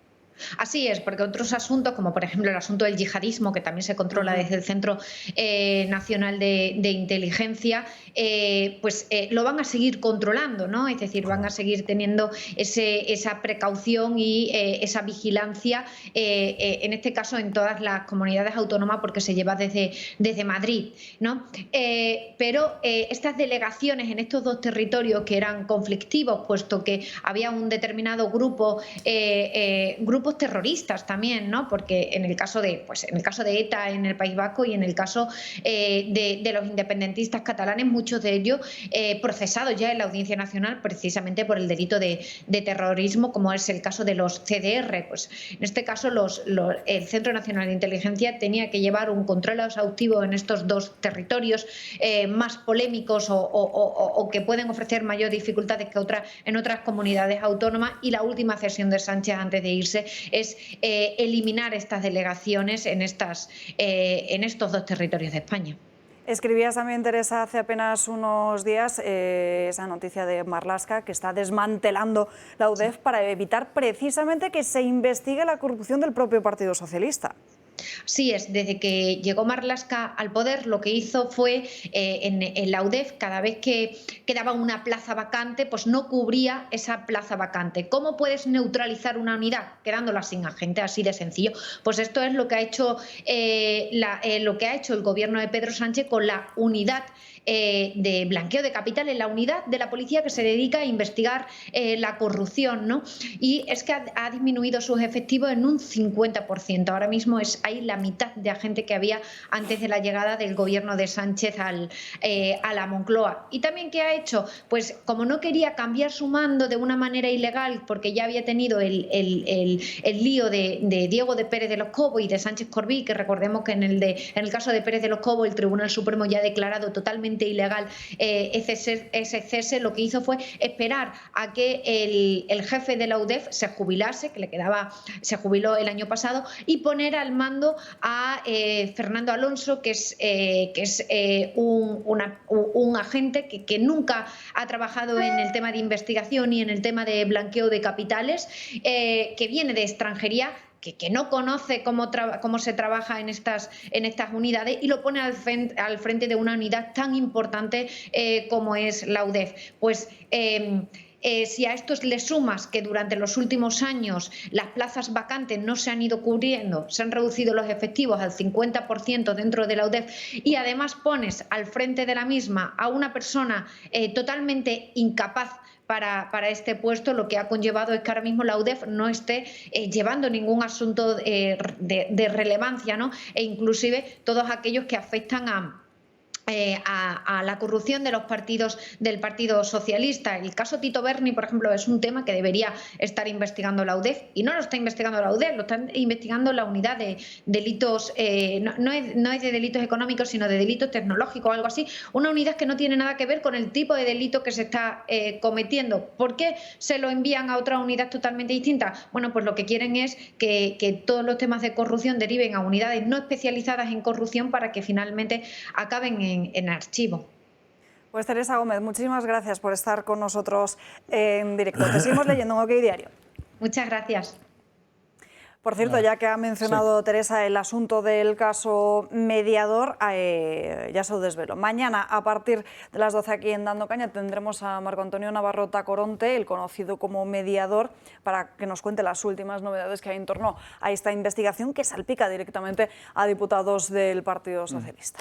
No, a mí lo que está haciendo Sánchez, además, esta semana, es gangsteril. O sea, tú no puedes, sabiendo que te vas el domingo, porque te vas, jugar con las instituciones del Estado. A ver, a mí me parece que sacar al CNI del País Vasco y de Cataluña es inconstitucional. Absolutamente inconstitucional. Porque tú no puedes decidir que un estamento estatal, como es el CNI y como es también el caso de lo que está haciendo con la UDEF en cierto modo, pero bueno, sobre todo el CNI, que tiene cobertura en todas las autonomías de España, decir que 2 de ellas se van a salvar de tu vigilancia.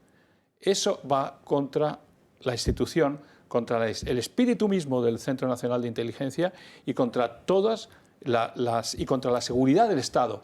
Yo me atrevería a decir que está atentando casi a la seguridad del Estado, cediendo a 2 autonomías el no tener al Centro Nacional de Inteligencia. ¿De qué está hablando? O sea, es tan absurdo lo que está pasando que espero que a partir del domingo Feijóo rechace eso, lo cambie inmediatamente porque es inasumible, es inaceptable. ¿Qué vas a dejar? Hace tiempo que los catalanes intentaron, los independentistas, tener su propio Centro Nacional de Inteligencia, pero hace como pocos años antes, cuando alrededor del 2017, del referéndum, empezaron a construir su propio centro.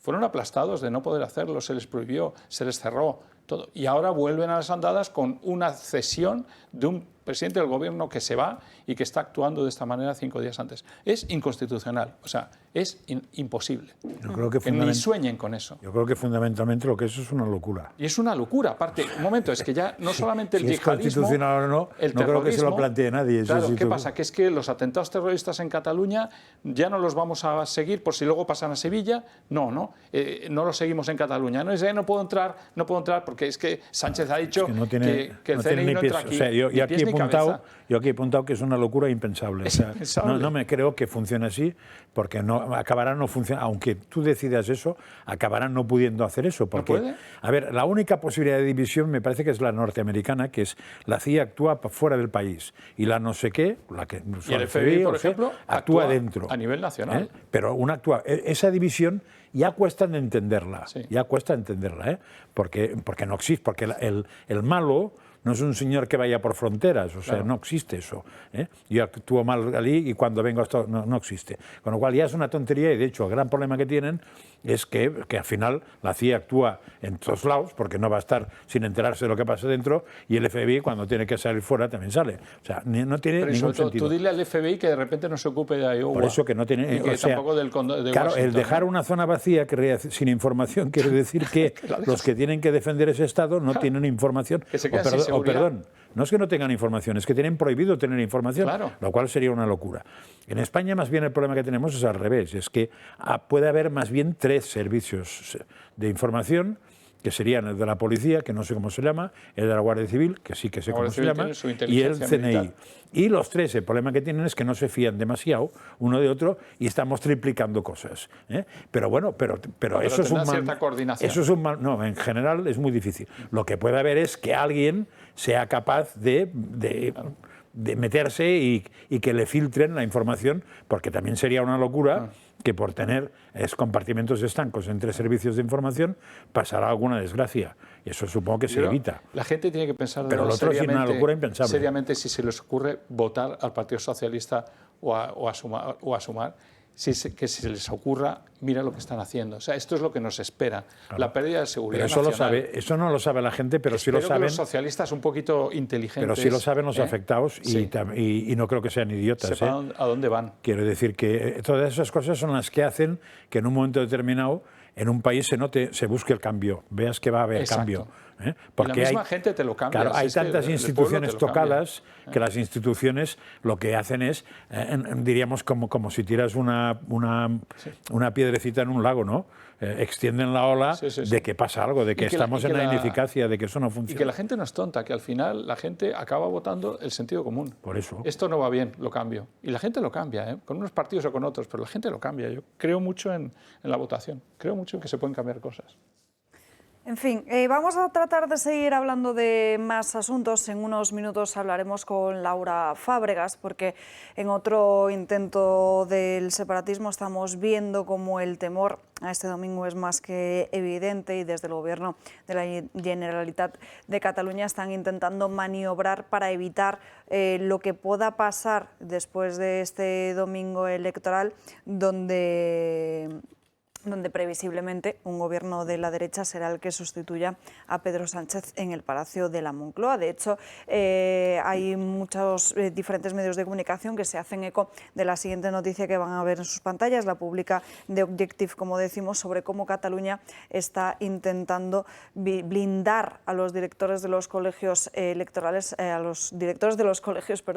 ante la posible llegada de Alberto Núñez Feijóo. Lo que se cuenta en este digital, que en unos minutos, como decimos, intentaremos contactar con Laura Fábregas, es que se están preparando para tratar de evitar esquivar el 25% del español en las aulas. Iremos en unos minutos con este asunto, pero antes hablamos de Delcy Rodríguez. Es porque ese efusivo saludo de Pedro Sánchez a la número 2 de Venezuela ha hecho saltar todas las alarmas.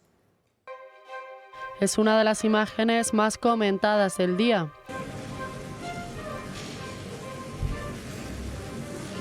Y es que el presidente del Gobierno recibió a Delcy Rodríguez en el Parlamento Europeo de una forma bastante efusiva. ¿Pero por qué está siendo comentado este hecho? Los motivos son principalmente dos, el Delcygate y su situación con respecto a Europa. Para explicar este segundo motivo hay que remontarse 5 años y un mes atrás, cuando los ministros de Exteriores de la Unión Europea aprobaron un paquete de medidas de sanciones que castigaba a 11 altos cargos del régimen venezolano. Y entre ellos estaba, cómo no, Delcy Rodríguez, la vicepresidente de la dictadura de Nicolás Maduro. Los motivos residían en la violación de los derechos humanos y por socavar la democracia y el Estado de Derecho. Las medidas incluían, entre muchas otras, la prohibición de pisar suelo europeo y la congelación de bienes. Sin embargo, Delcy ha pisado Europa, concretamente Bruselas, y no ha pasado nada. Podría haber sido detenida, pero no lo fue. ¿Y cuál fue el polémico caso del Delcygate? El 20 de enero del 2020, la vicepresidente de la dictadura venezolana hizo escala en Madrid durante un viaje a Turquía.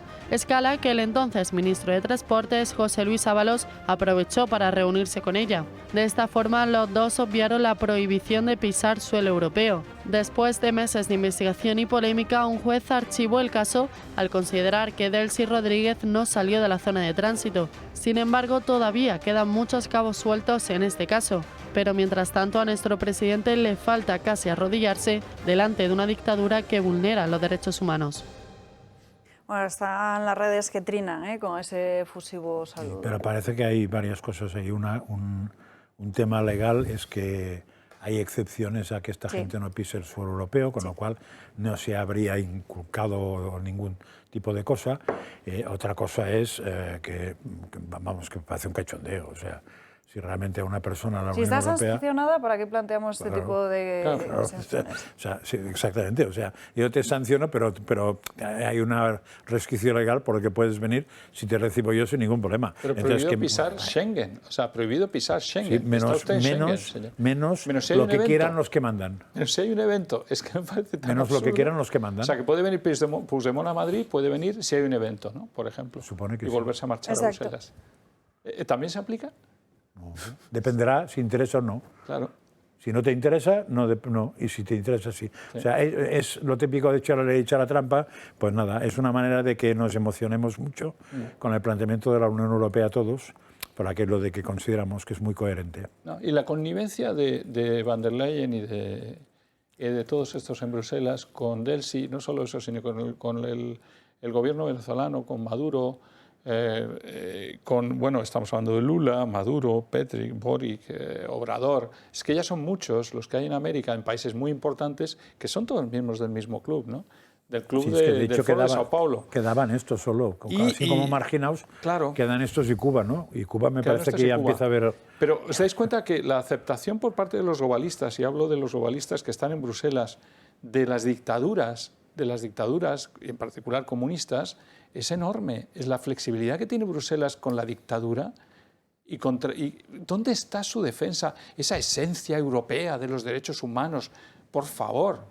No parece que esté de moda esto, ¿no? Que no está de moda. Desde luego, volvemos con la cuestión catalana, porque como les decía antes, The Objective publica esta mañana cómo Cataluña intenta blindar a los directores de los colegios ante la posible llegada de Alberto Núñez Feijóo al Palacio de la Moncloa. Escribe sobre ello la periodista Laura Fábregas. Laura, muy buenas tardes. Hola, buenas tardes. ¿Qué tal? Bueno, este lunes se hacía público ese proyecto de decreto de régimen lingüístico. ¿Qué se dice en ese texto para tratar de esquivar el 25% del español en las aulas? Si efectivamente hay un cambio de gobierno después de este domingo. Bueno, efectivamente, como has dicho, es una preparación del terreno por si hay cambio de gobierno. La misma consejera de Educación dijo que se estaban intentando blindar ante el avance de la derecha y la ultraderecha. O sea, que realmente está hecho pensando en un gobierno del Partido Popular con Vox. Pues lo que se dice son cosas bastante graves por lo que dicen los juristas, ¿no? Una de ellas es intentar que los directores de colegios que incumplen la legalidad, que incumplen sentencias en firme, no les pase nada, porque intentarán que toda esta responsabilidad legal la asuma la propia Consejería de Educación. Lo que pasa que esto no es posible. O sea, todos los juristas con quienes nos hemos hablado dicen que el principio de indemnidad, que es un principio al que tienen derecho los funcionarios públicos, no se aplica en casos donde se está vulnerando manifiestamente y a sabiendas la legalidad, que por lo tanto es un intento de esquivar el 25% de castellano en las aulas, pero que es muy difícil que lo consigan. Y todo eso también, además, pendientes del Tribunal Constitucional, porque lo que cabe esperar es que Alberto Núñez Feijóo actúe para intentar preservar todas esas sentencias judiciales donde se mostraba que el español tenía que estar sí o sí en las aulas catalanas. Sí, es que venimos de una situación donde el Gobierno de España, Pedro Sánchez, que tenía 2 meses para impugnar las leyes catalanas, las últimas que han hecho para intentar blindar la inmersión lingüística, no quiso impugnarlas, dejó correr los 2 meses de plazo que había en el Constitucional, y esto significó que entonces no se han frenado estas leyes, porque el único que tiene capacidad ipso facto de frenar leyes autonómicas es el Gobierno de España. Como esto no ha sucedido, se dejaron por la inacción del Gobierno, sí que el Partido Popular, también Vox y Ciudadanos, presentaron sus recursos de inconstitucionalidad y están pendientes todavía de que el Tribunal Constitucional dicte sobre estas leyes catalanas si son constitucionales o no. Pero como ya esperan que seguramente en algunos puntos puede que no sean constitucionales, ya están intentando hacer un nuevo articulado legal para volver al inicio, no al punto de inicio, y que todo vuelva a empezar y así ganar tiempo para blindar el sistema de inmersión, blindar el catalán y sobre todo pues que no se cumplan el 25% de castellano. Es una estrategia legal que intenta otra vez alargar los plazos y dilatarlos al máximo. Claro, Laura, porque este articulado legal, como bien dices, no es algo firme, sino que ahora se tienen que presentar diferentes alegaciones y aportaciones y que salga un texto, es decir, nos estaríamos yendo allá hasta finales del mes de septiembre, ¿no? Sí, realmente todavía falta negociación en este proyecto de decreto y que también los profesores y docentes y directores de colegios acaben de decidir y decir la suya, porque hay una cosa muy importante. Cada vez que ha habido una sentencia en firme, sea del Tribunal Superior de Justicia de Cataluña, sea del Constitucional, sobre una escuela, esta escuela ha cumplido, porque esta escuela ha visto que si no cumplía, el que iba a ser inhabilitado para cargo público era el director. Y esto lo saben, son muy conscientes de ello. Entonces, vamos a ver si se tragan que realmente ahora van a estar protegidos porque tendrán sus abogados, tendrán sus asesores legales y por lo que parece es que es un intento burdo, pero que no van a estar protegidos, que si hay otra sentencia sobre un centro escolar diciendo que tienen que cambiar su plan lingüístico y añadir un 25% de clases en castellano, puede decir misa a la Generalitat, pero si ese profesor o ese director no cumple, muy probablemente será inhabilitado. Y esto es verdad que es un terreno que de momento no se ha llegado nunca, ni incluso ese caso famoso de Canet, donde fueron todos los partidos independentistas a manifestarse en contra del castellano. Luego también este centro cumplió la legalidad y lo que estamos viendo es que seguramente van a tener que seguir cumpliendo la legalidad porque en esto España es un Estado de Derecho y tiene sus mecanismos para hacer que se cumpla esta legalidad. Pues Laura Fábregas, muchísimas gracias por estar con nosotros en directo y contarnos y detallarnos esta información que publicas en The Objective. Un placer, como siempre. A vosotros, muchas gracias. Hay otra de las cuestiones especialmente que llaman mucho la atención y una de esas medidas que se enmarca dentro de este proyecto es la exigencia de tener un C2 de catalán para todos aquellos profesores que vayan a opositar. Esto recuerda mucho además a esa cuestión de Galicia que les contábamos hace apenas unos días sobre cómo una profesora de violín que llevaba 17 años en una escuela dando clases va a tener que dejar la plaza. Bueno, directamente no va a tener que dejar, es que la han obligado a dejar la plaza por no tener el C1 de gallego. Claro. Es asombroso. Yo, ahora que escuchamos precisamente esta noticia, ¿cuál es el procedimiento que va a utilizar la Generalitat para transferir la responsabilidad del director de colegio a la Consejería de Educación? Eso me gustaría saberlo, porque dicen que no es posible, pero aquí todo es posible y todo se hace inconstitucional y actuará seguramente la Generalitat y lo intentará, ¿no? Lo que más me preocupa es que no tengamos en cuenta que cuando un presidente del Gobierno sabe que le quedan 2 meses para intervenir en algo inconstitucional o aparentemente inconstitucional, no lo haga. Eso a mí se llama prevaricación. Si nuestro presidente del Gobierno ha prevaricado al no haber parado algo que es inconstitucional. Es como si Rajoy no hubiera hecho nada cuando hacían el referéndum ilegal, o se hubiera quedado quieto aunque fuera inconstitucional y hubiera dicho, no, yo no sé, esto es cosa de ellos. No, hay un momento que tienes que actuar. Esa falta de actuación, nadie ha intervenido, el PP, Vox han ido y han planteado la inconstitucionalidad, pero nadie plantea la prevaricación del presidente del Gobierno. A ver, en general, la Generalitat son muy expertos, no en derecho constitucional, sino en liar jurídicamente las cosas. Saben de manera mucho, que cuanto más líes, más problemas después tienes, no para que se aplique la ley, sino para que te sancionen por no aplicarla. Es decir, porque tú recurres a partir de esa ley, entonces evidentemente alguien dirá que esta ley no tiene ninguna validez, entonces recurres a otro y entonces así, ñaque, va pasando tiempo. A mí si alguien me da miedo ahora mismo, no es la capacidad de liarla de la Generalitat, que es eterna, sino la capacidad de ser constitucional del constitucional, que es donde creo que tenemos el problema. Entonces, con lo cual, lo mejor es que al constitucional vayan cuantas menos cosas posibles hasta que cambien los vientos, porque ahora mismo yo creo que el constitucional aprobaría lo que haga falta. Vamos. ¿Puedo añadir una preocupación más? Sí, pero no olvidéis una cosa, que el PSOE, o sea, es decir, el partido del Gobierno, es el que votó a favor de una ley en Cataluña para poder evitar las sentencias que había sobre el 25%. O sea que es que...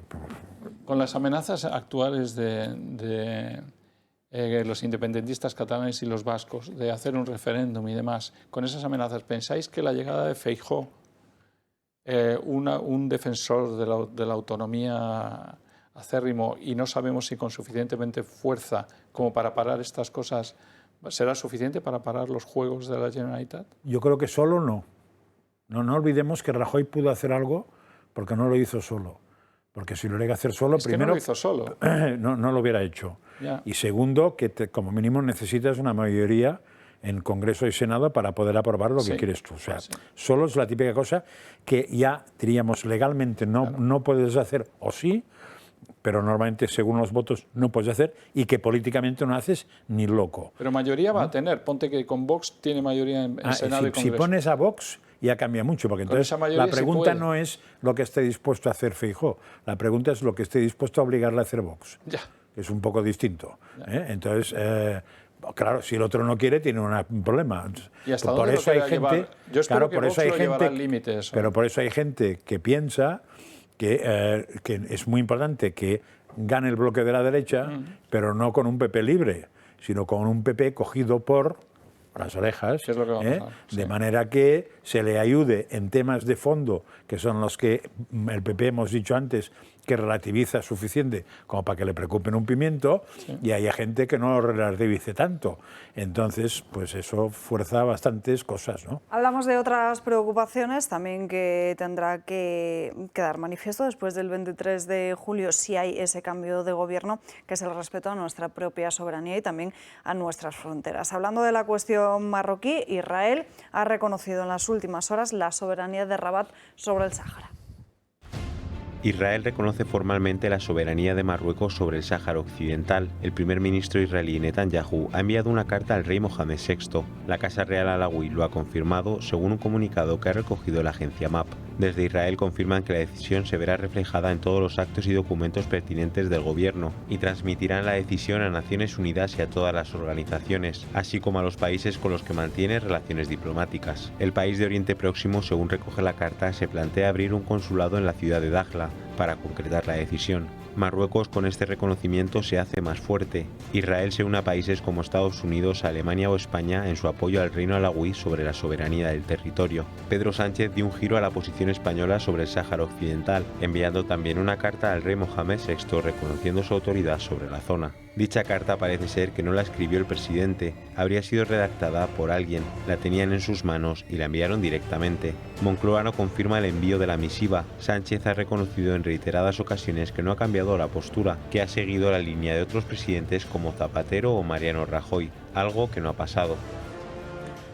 Bueno, Sánchez en ningún momento ha tratado de explicar ese cambio de postura de España en torno al Sáhara. De hecho, a pesar de las numerosas entrevistas que ha concedido y también de haber realizado una comparecencia con el único punto que era para explicar esta cuestión, tampoco lo dejó muy claro. Después de que salieran esas informaciones, se rumoreaba con el hecho de que Marruecos, a través de ese espionaje Pegasus, hubiese pillado algo en el teléfono a Pedro Sánchez, algo que no querría que saliese a la luz. Esto contrasta mucho, viendo en los últimos días cómo tanto PSOE y Sumar están definidos a unirse después del 23 de julio, si le dan los números, con unas palabras de la número 3 de Yolanda Díaz en una entrevista que ha concedido en estos últimos días, porque dice esta número 3 que algo gordo le tuvo que pillar Marruecos al espiar a Sánchez para que hubiese dado ese giro sobre el Sáhara. Puede ser que fue el famoso teléfono, pero yo me inclino más porque el elemento clave en la aceptación de una ilegalidad, porque darle el Sáhara a Marruecos de la manera que se está haciendo es absolutamente ilegal desde el punto de vista internacional, y no porque grandes países como Estados Unidos, Alemania o otros lo digan, no deja de ser ilegal. La resolución 690 del 91, me parece que sí, de 1991, declaraba la autodeterminación, el derecho a la autodeterminación del pueblo saharaui. Después ha habido varias discusiones en el seno de Naciones Unidas, pero nunca una nueva resolución. Ha habido discusiones de hacer una autonomía marroquí, de convertirlo como una especie de autonomía catalana, pues en mitad de Marruecos, pero que es de Marruecos. Se ha hablado de todo eso, ¿no? Pero no se ha llegado, primero, a anular la resolución, que sigue en vigor, y lo que sí hay es 3 o 4 países que sin la carta de Sánchez, ni lo que dice Estados Unidos ni lo que dice Alemania hubiera tenido tanto peso como con la carta de Sánchez, porque España es el principal involucrado, es el que tenía la colonia del Sáhara, y era el que tenía que dar el sí. Claro, en teoría le encargan a España algo, claro, ¿no? Entonces, ahora, con esa situación, lo que primero te das cuenta es que Naciones Unidas ha dejado de jugar el papel de defensa de las resoluciones que promueve. Esto le debería preocupar al Consejo de Seguridad, en el que también están Rusia y China. Argelia es amiga de Rusia y bastante amiguita de China. Si todo esto acaba en el Consejo de Seguridad, ¿qué puede pasar? Yo no creo que se confirme la soberanía de Marruecos sobre el Sáhara sin que Naciones Unidas tome una decisión al respecto. Y si se toma fuera de la resolución de Naciones Unidas, lo que tenemos es algo que se ha hecho en derecho internacional de facto. Es como si Cataluña se hubiera declarado independiente simplemente porque Alemania y Estados Unidos le dicen que lo puede ser. Pero eso, según el derecho internacional, no puede terminar siendo si no hay una aceptación internacional y digamos, un tratado, un acuerdo en el seno de Naciones Unidas, un organismo que ratifique que ese país es independiente. O sea, ¿de qué estamos hablando? Simplemente de una posición de fuerza de España. Y yo, fijaros, no creo que haya ni teléfono, no creo que haya ni secretos. Lo que hay es una sumisión absoluta de Sánchez a lo que le dice Estados Unidos a Alemania respecto a lo que tiene que hacer en el Sáhara por la seguridad del norte de África y de que Marruecos siga siendo un tapón a la subida del terrorismo y de la violencia de Mali y de todo el subsahara.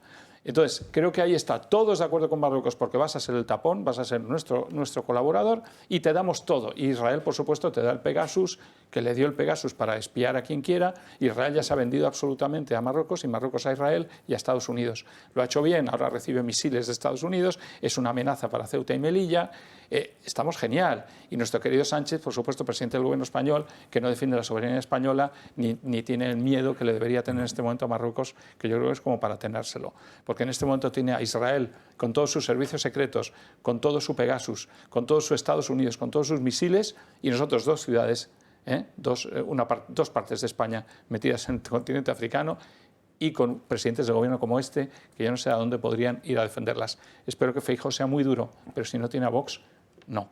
De todos modos, no es fácil que alguien, diríamos, se asuste de tu existencia si tienes a Gibraltar en tu suelo, y no haces absolutamente nada. Si es que está claro que somos débiles. España con los que nos gobiernan, pues es un desastre, porque no olvidemos que con el Brexit el gran problema que tenía Gibraltar es que no tenía salida. O sea, se quedaba con el llamado trasero al aire directamente. Bueno, ¿y has visto que pero parece ser que el gobierno español ha conseguido durante esa temporada solucionarle bastante los problemas, de manera que no haya pasado casi nada. Sí. Bueno, pues nada, entonces, ¿qué futuro tiene Ceuta y Melilla? El que quiera Marruecos. Totalmente. Nos tenemos que ir a la última pausa de publicidad del día de hoy. A la vuelta seguimos en Página Internacional, pero ya con Sandro Mecó en nuestra mesa. ¿Sabías que la Organización Mundial de la Salud advierte de los riesgos sanitarios de beber agua desmineralizada? ¿Qué quiere decir esto? Pues que parece ser que beber aguas de muy baja mineralización o muy bajo residuo seco no es muy bueno. Y nos han estado contando permanentemente todo lo contrario. Menos mal que Aguasierra Cazorla nos informa de todo esto adecuadamente. Un ejemplo, tomando 2 litros de Aguasierra Cazorla, estos aportarás al organismo en torno al 30% de las necesidades de magnesio.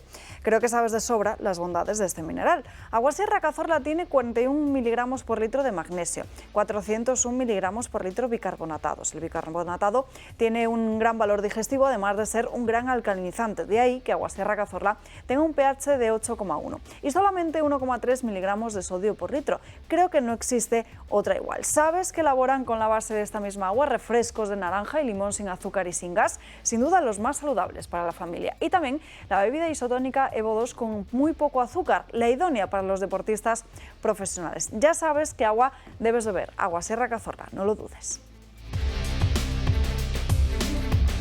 Ya estamos de vuelta en Dando Caña, últimos minutos para Sandro Mecó de Dos Continentes. Buenas tardes, Sandro. Muy buenas tardes, Alba. Bueno, pues ya lo ha dicho José Luis Rodríguez Zapatero. El universo es infinito, así que no vamos a hablar del universo en su totalidad. Pero también ha dicho que vivimos en el planeta Tierra, así que vamos a tocar algunos de los países que conforman nuestro planeta. Vamos a empezar por nuestros vecinos, por Francia, que este 14 de julio han celebrado su día grande, el Día de la Bastilla, en el que conmemoran precisamente los eventos sucedidos en la Revolución Francesa y que es su día grande en todos los sentidos, incluyendo el desfile del que es el presidente Emmanuel Macron, que fue recibido así. Cette ambiance, écoutons le son autour du président de la République. Chaque année, on observait sous le président Sarkozy, le président Hollande, le président Macron, il y a ce... Bueno, unos abucheos que, pese a ser impactantes, no son del todo sorprendentes. Sabemos cómo ha estado la situación en Francia durante estos últimos meses y, sobre todo, a quién ha señalado el pueblo francés, que parece que queda más que cristalino, a su presidente, a Emmanuel Macron. Bien, sigamos en Europa. Ayer hablamos de lo que había sucedido de nuevo en el puente de Crimea, que fue atacado, sabemos ya, por los ucranianos y que ahora justo demandaba respuestas. Sabemos que Estados Unidos nunca ha tenido ningún problema a la hora de condenar cualquier ataque de Rusia en territorios disputados. Bien, una cuestión que hay que aclarar para todos aquellos que nos vean. La guerra entre Rusia y Ucrania empezó en 2014 y empezó precisamente con esa península de Crimea. Ahora mismo Crimea es un territorio disputado entre Ucrania y entre Rusia, así que había mucha gente que esperaba que Estados Unidos diese una pequeña reprimenda a Ucrania. Bien, ha hablado John Kirby al respecto y nos ha contado esto. No somos nosotros los que podemos determinar la legitimidad de los objetivos ucranianos. No les animamos ni les permitimos los ataques dentro de Rusia. Lo que hemos tratado de hacer durante 16 meses es asegurarnos de que puedan defender su propio territorio y rechazar la agresión de Rusia en territorio ucraniano. Crimea es territorio ucraniano. Eso nos ha contado Kirby, pero es que la vicepresidenta de los Estados Unidos también ha hablado y yo sé que hay momentos para tropiezos. Sé que hay momentos en los que nos podemos poner nerviosos y podemos no ser tan eficaces como hemos sido siempre. Pero Kamala Harris en esto no podía fallar. Y es que, precisamente hablando sobre las políticas climáticas que quiere implementar la administración Biden, ha dicho todas aquellas cosas que pretenden hacer. Y una de ellas ha sorprendido bastante a la gente. Cuando invertimos en energía limpia, vehículos eléctricos y en reducir la población, una mayor parte de nuestros hijos pueden respirar aire limpio y beber agua limpia. Sí, según Kamala Harris, el objetivo de la administración Biden es reducir la población. Bien, la cuestión de esto es que Kamala Harris en el propio discurso no ha reculado y hay que ir a la transcripción oficial, están a punto de verlo en sus pantallas, de la Casa Blanca, de ese discurso en el que vemos esa transcripción, en la que vemos la palabra población tachada, entre comillas, con la palabra contaminación o polución, porque en inglés es verdad que pollution y population son dos palabras muy similares, pero la cuestión no es tanto si se utiliza la palabra polución en este caso u otra, sino si el subconsciente de Kamala Harris en este caso le ha jugado una mala pasada. Hombre, ya se le había escapado a Bill Gates hace años, en el 2015, en un TED, también que había que reducir la población. A muchos se les ha escapado demasiadas veces. A mí no, yo creo que sí es reducir la población. Yo creo que es lo que tiene detrás, pero es en el subconsciente. Entonces, de vez en cuando en estos fallos les sale, ¿no? Estoy seguro que a lo mejor no lo tenía preparado para decir, pero le ha salido automático, me da la sensación. Es perfectamente creíble que sea reducir la población. Sí. Con lo cual, cuando una cosa es creíble, pues puede no ser, pero también puede ser. Hay que preocuparse de los métodos. Bueno, cualquier método que uses, si pretendes eso, tienes un problema, ¿eh? Del que hablábamos al principio, la ley natural y esas cositas. Y las leyes, las líneas rojas. Porque claro, si quieres aumentar la población de los osos pandas, pero reducir la población de los humanos, igual eso estaría bien si te dirigiera un oso panda. Claro. Pero no si tu jefe fuera, si tu jefe fuera un humano. No estamos lejos de los osos panda dirigiéndonos, ¿eh? No, bueno. Me encanta el rótulo que hemos puesto de este Halloween de noticias veraniegas, ¿eh? Porque la verdad es que no están las cosas para tirar cohetes. No, es verdad que Halloween es más tarde, pero seguimos con el miedo. Desde luego. Sandro Meco, gracias por En Dos Continentes. No sé si tienes ya los relojes del Toro. No tengo ningún reloj, que lo pues, sepáis. Mal hecho. No, terrible. Tienes que llamar al Club de Amigos. Como saben, seguimos teniendo los relojes del Toro a la venta, que son ideales para la temporada de verano durante todo el año, pero ahora que estamos en verano, sobre todo por esta goma que es muy cómoda y que además es perfecto para ir a la playa, porque como saben, son sumergibles a más de 100 metros. Siempre se lo he dicho, ¿se van a sumergir a más de 100 metros? Seguramente no, pero bueno, que se pueden duchar y bañar en la piscina con total tranquilidad. Para hacerse con ellos, este número de teléfono, en el 91 616 24 64, al que Sandro Meco va a llamar ahora mismo, si no opta por la opción de escribir un correo electrónico a club@eltorotv.eu 91 616 24 64. Y hasta aquí hemos llegado por hoy. Gracias a todos por acompañarnos a lo largo de esta mañana en Dando Caña. Nos despedimos, pero ya saben que para seguir informados tienen el canal de Telegram de Julio Ariza el Toro, nuestra página web www.eltorotv.com, y esta tarde la redacción abierta de Saber Cajo. Les veo mañana aquí puntual a las 12 en Dando Caña. Feliz día.